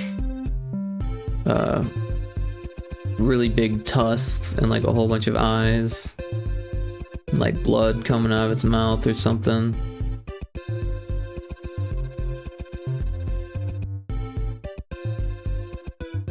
Or we could do hats. That's something else we could do. We got a whole list of hats.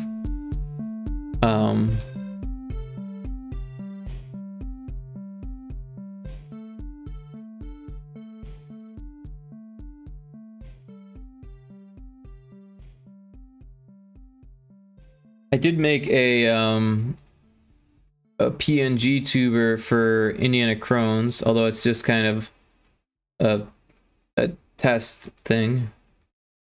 I added a beard after the stream because I realized that he's got a big old beard that I didn't have. Yeah, I'm not sure if the beard works. Might have to give it some texture.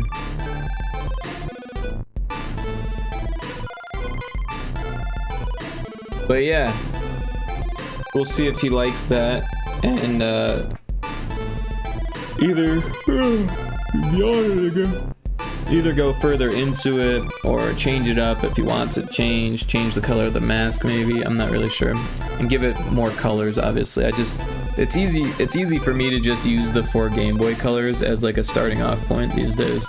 I've been using it so much in the last couple years that it's become my default palette. It's quite literally my default palette, and then it's become easy as a way for me to sketch things in that as a palette. So even these ones, which are going to be color, I'm starting with the default palette, so I can just like kind of minimize the amount of color palettes I'm using and think of it in ways. Like this one started that way too, and then I slowly changed it to color. This one I started with just one color, and then I went in with the other colors. This one I did all with the Game Boy colors first, and then, yeah.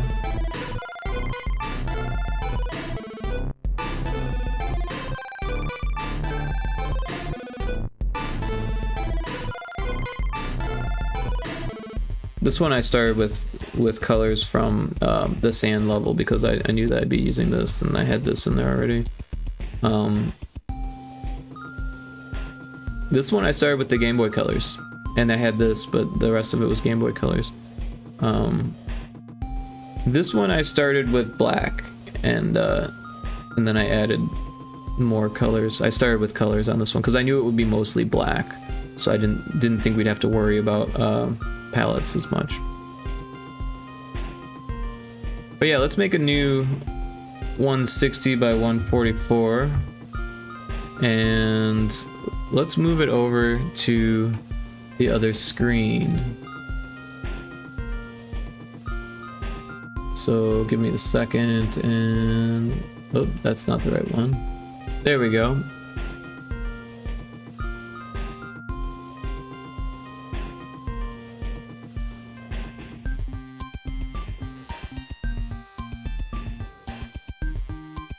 And yeah, so I think we should do the mushroom, because I feel like that'll be easy.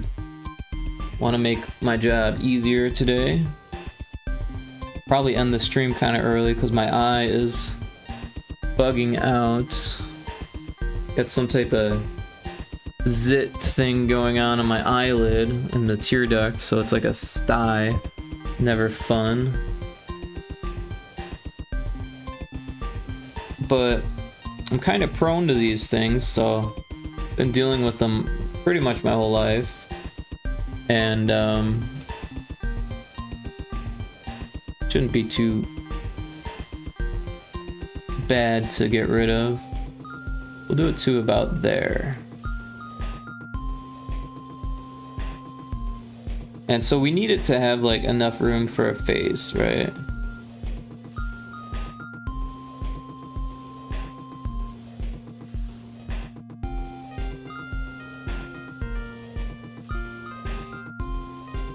I don't really like that. Let's try it again.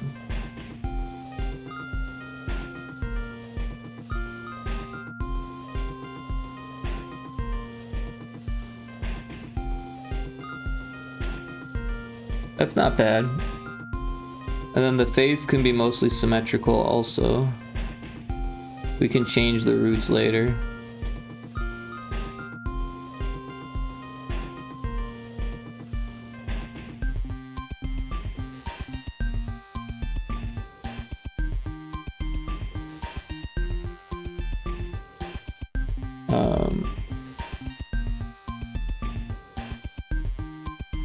Why is the G key not doing G anymore?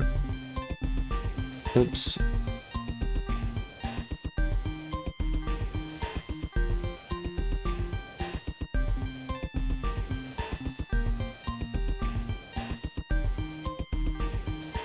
So this is a Game Boy game, not a Game Boy Color game. So we'll be sticking with this 4-color palette. Oops.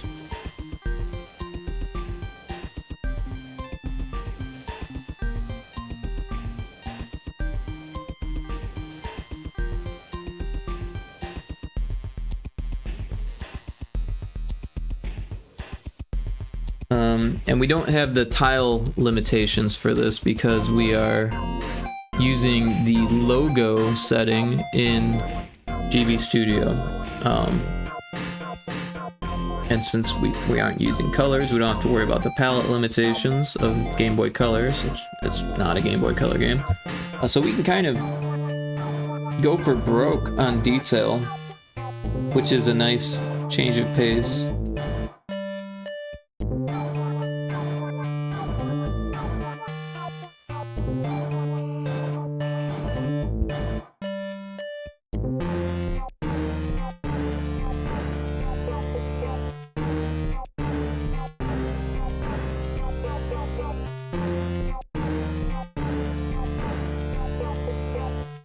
So we'll give it kind of a scaly cap. We can even give it some extra roots coming out the back. I do think we should change the roots so they are different on the different sides.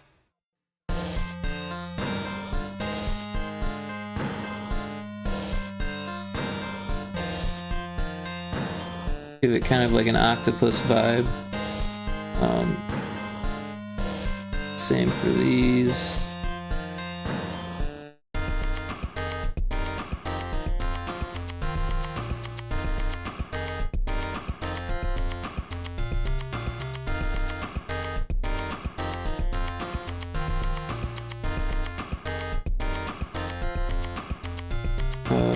Let's change this one up too.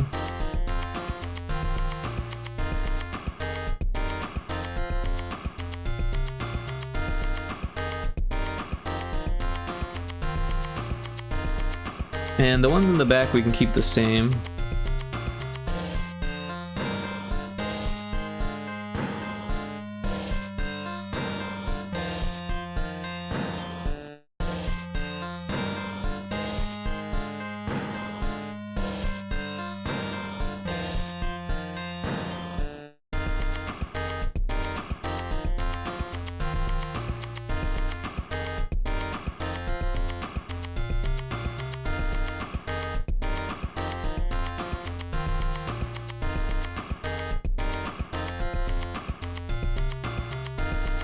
And then we'll make a new layer for the background.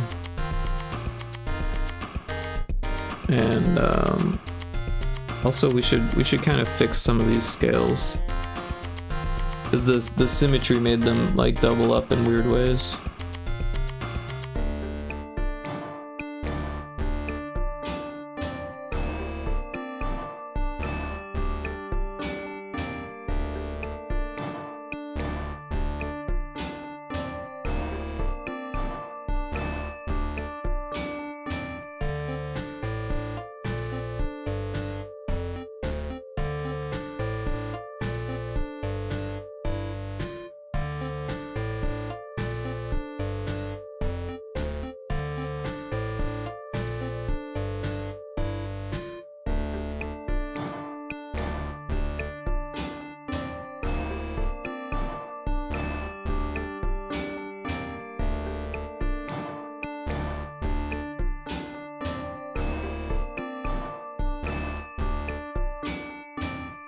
I think we fixed these a bit.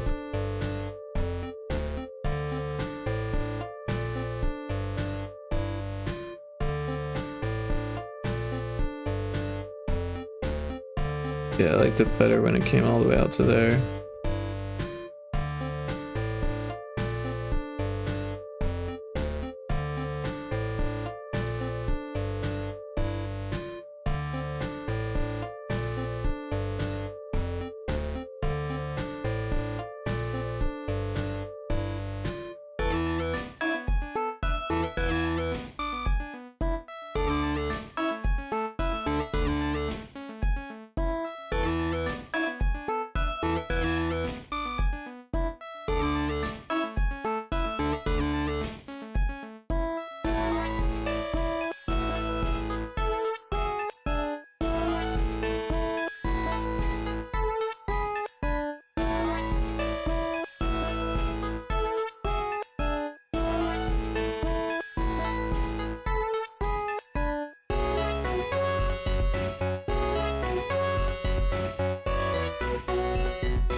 So I'm just kind of fixing up some of the little out of place pixels and stuff. This one actually doesn't look too bad, but I feel like we should like lean into it maybe.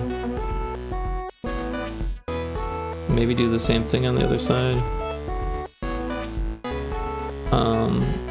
This could be there and there.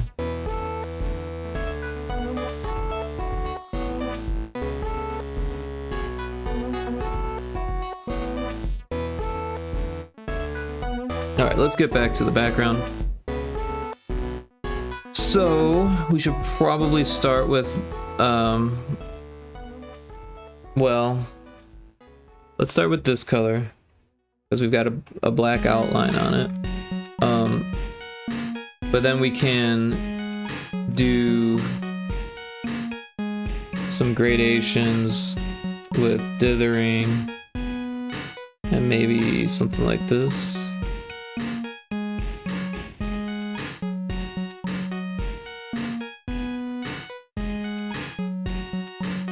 And then,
So I think we do an in-between layer. And in this one we'll just kind of outline everything with a thicker brush. So on the bottom we can add this color. It's almost like a shadow. But mostly just differentiate the roots from the shading.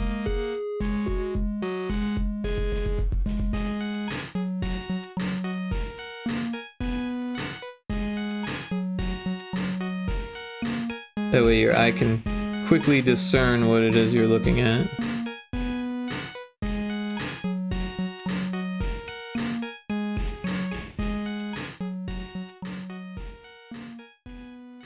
With little to no confusion.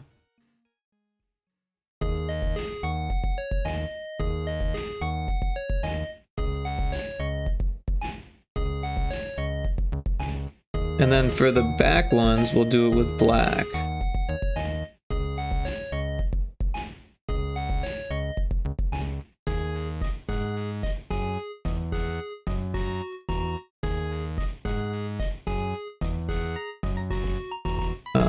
Yeah, we can do the same thing for this. And actually, we can turn on symmetry now.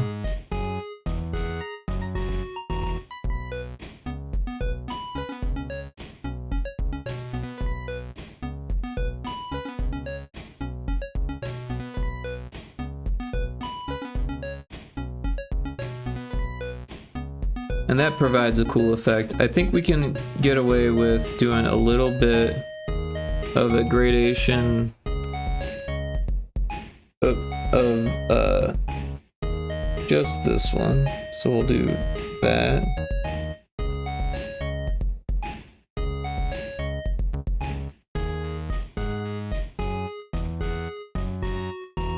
Just a little bit there. And then, I don't know. Just experimenting now.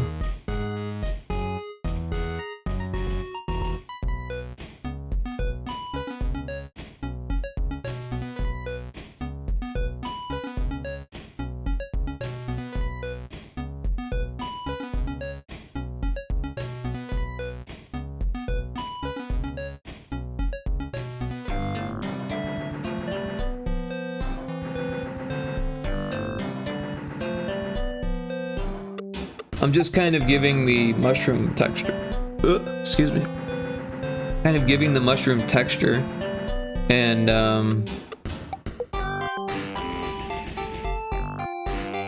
this is just a quick way of doing it. So what I'm doing is I'm making a circular or ovular dithering pattern.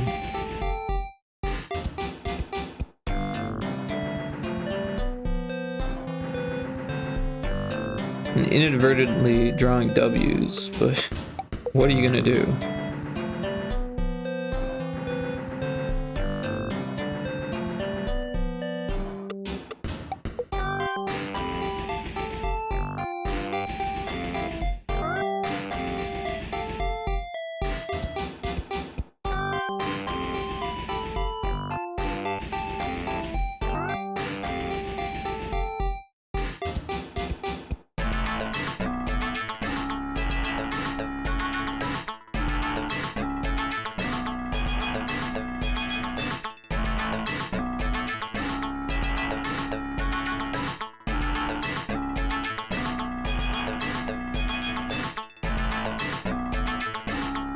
So I feel like maybe we should do the same thing with the top part, but with the other color.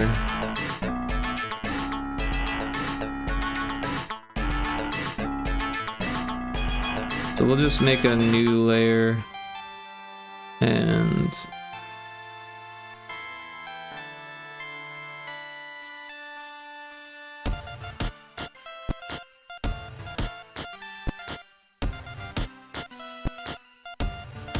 I think we'll actually do something like that, but higher up. Like that. And then what we'll do is we've got this layer.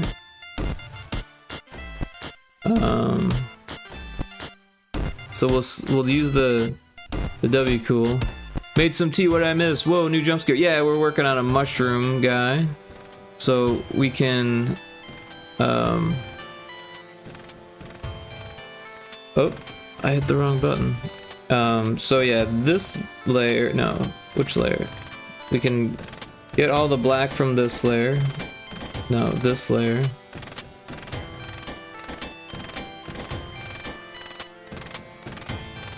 Which layer am I trying to go for?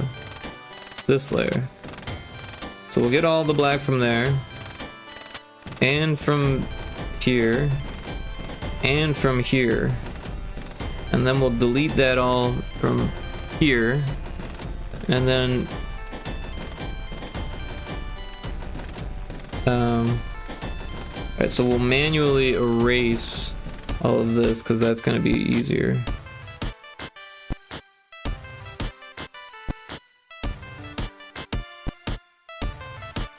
That way there's some shading on the mushroom itself.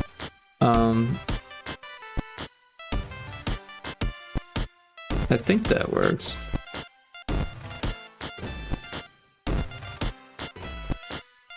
I think there should be more dark. I don't know what happened to it, but there used to be more. I think I might have accidentally erased it.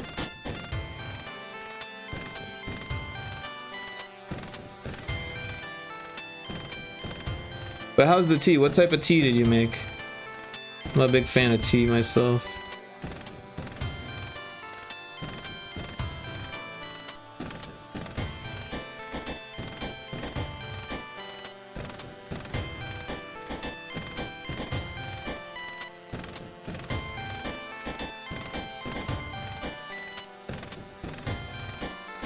They look like a chill guy, yeah.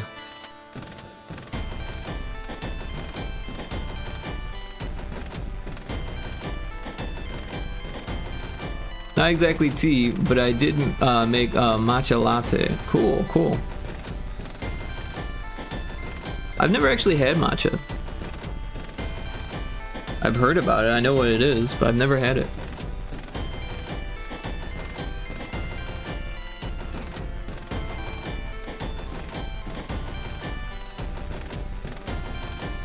I think I need to do more on this layer. There's these pixels, these pixels. Now we're good.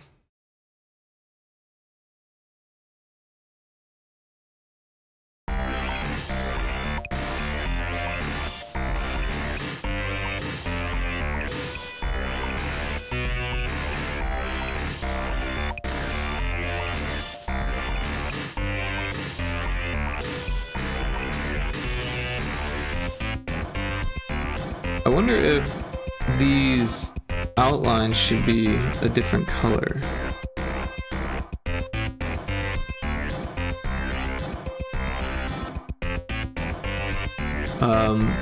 Basically milk tea, right on. People have mixed feelings about it, but it's worth trying once. Oh, I'm sure I'd enjoy it. I don't know. I've got like a whole bunch of like bagged tea, so once I get through that, I'll probably start purchasing tea again. But yeah, my mom bought like a whole bunch of tea before she passed away, so I ended up with it because I'm the only person in the family who drinks tea. So I'm slowly going through the tea that I inherited. But it's good tea.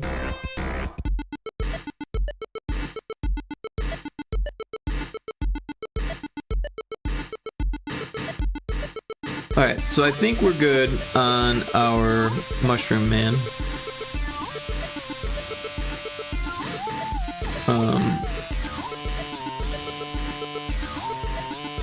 I don't know. Maybe we do a little bit more. I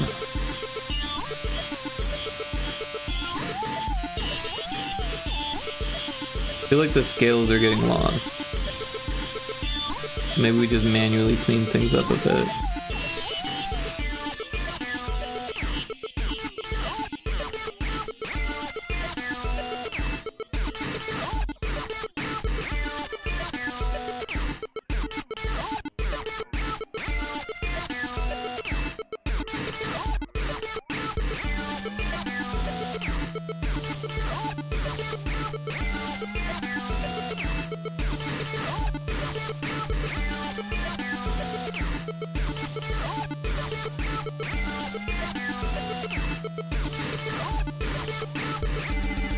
Not sure if that helped or not.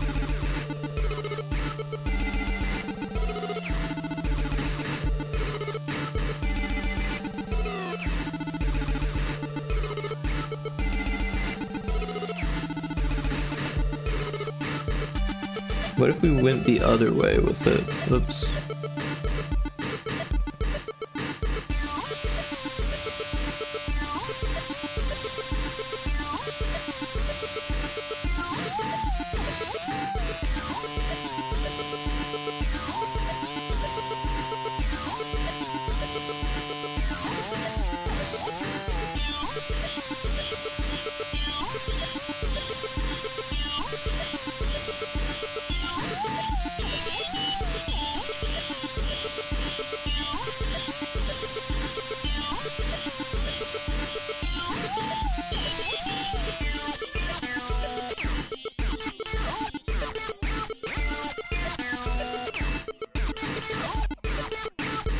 Not sure if that's helping either.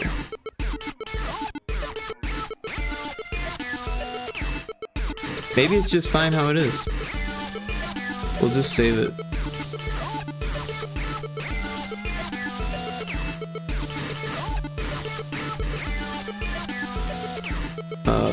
We're in the wrong folder. About to save in the Pyrotoad folder. Here we are. Is this the right one? Yeah.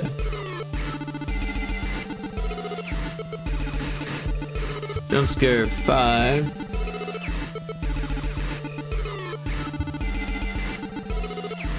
Shroomy. Got the evil shroom.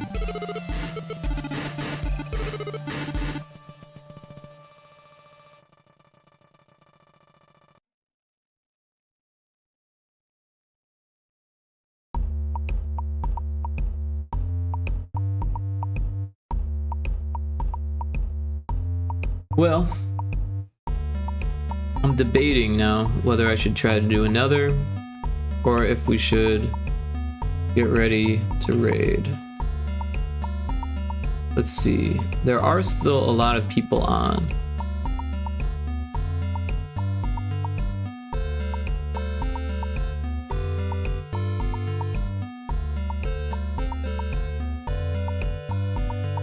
We tried to raid Dean Bratwurst last time. It didn't work because they were raiding at the same time that we tried to raid them. Oh, Seagoat, welcome in. How you doing, Seagoat? Did you have a stream today, Seagoat? I wasn't sure. I jumped on and just started streaming right away. I didn't have a chance to jump into anyone else's stream yet. But yeah, we made a few things today. We made a mushroom man. No, not on Wednesdays, no. Oh, okay, okay. New emotes. Oh, yeah, is that what you're working on? New emotes? Or no, Seagoat's new emotes. Look at that, yeah. But yeah, everyone should check out Seagoat if they haven't yet. Seagoat's super cool. And they do pixel art for games, and they have a really awesome stream. But yeah, we got a lot done today. We did like, I don't even know, 4 cutscenes for Pyrotoad. So this is what we did yesterday. We did this one. What is, oh, I'm hitting the wrong button. Why is it not? Oh, there we go. We did this one yesterday. We did this one yesterday, and then we did this today. We did this one today. This one today. This one today. And yeah, so in GB Studio, we've got Pyrotoad. Can pull this up.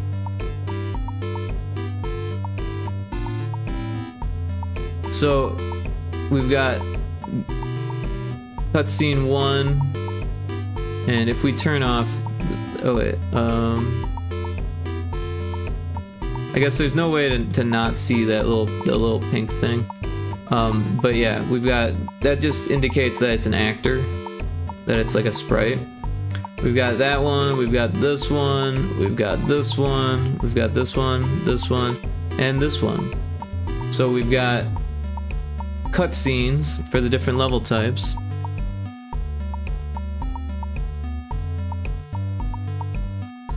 Oh my god, I love Grump. This one's free on Ko-fi.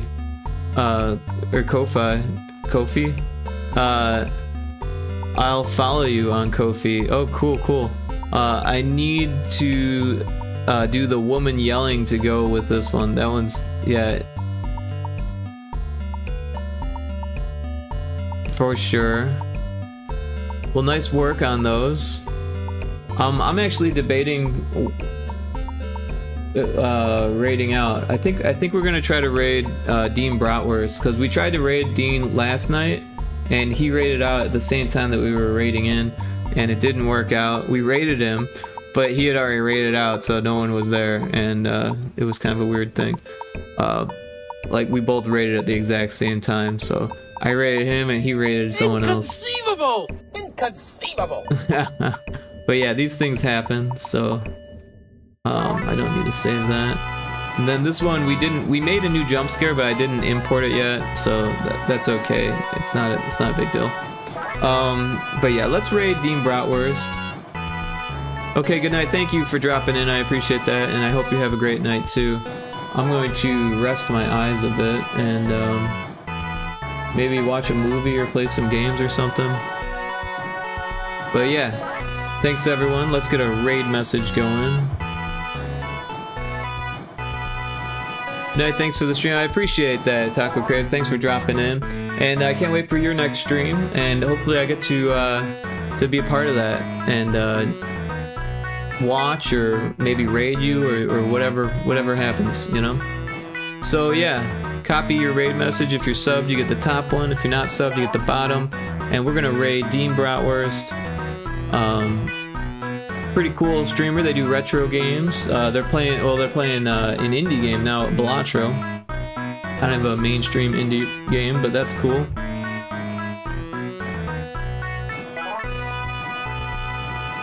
But yeah, thanks for the new follow, Skell, and Jaimanjiro for the resub. Appreciate that.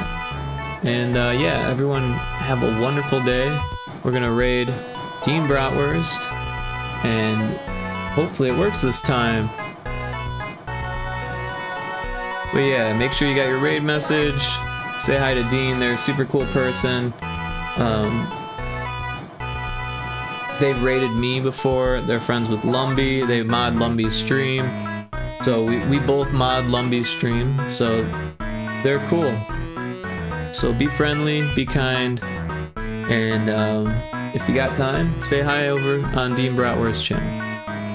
But yeah, thanks again, everyone. I'm gonna hit the button. Take care. Have a wonderful evening or day or whatever it is. And yeah, see you next time. Bye.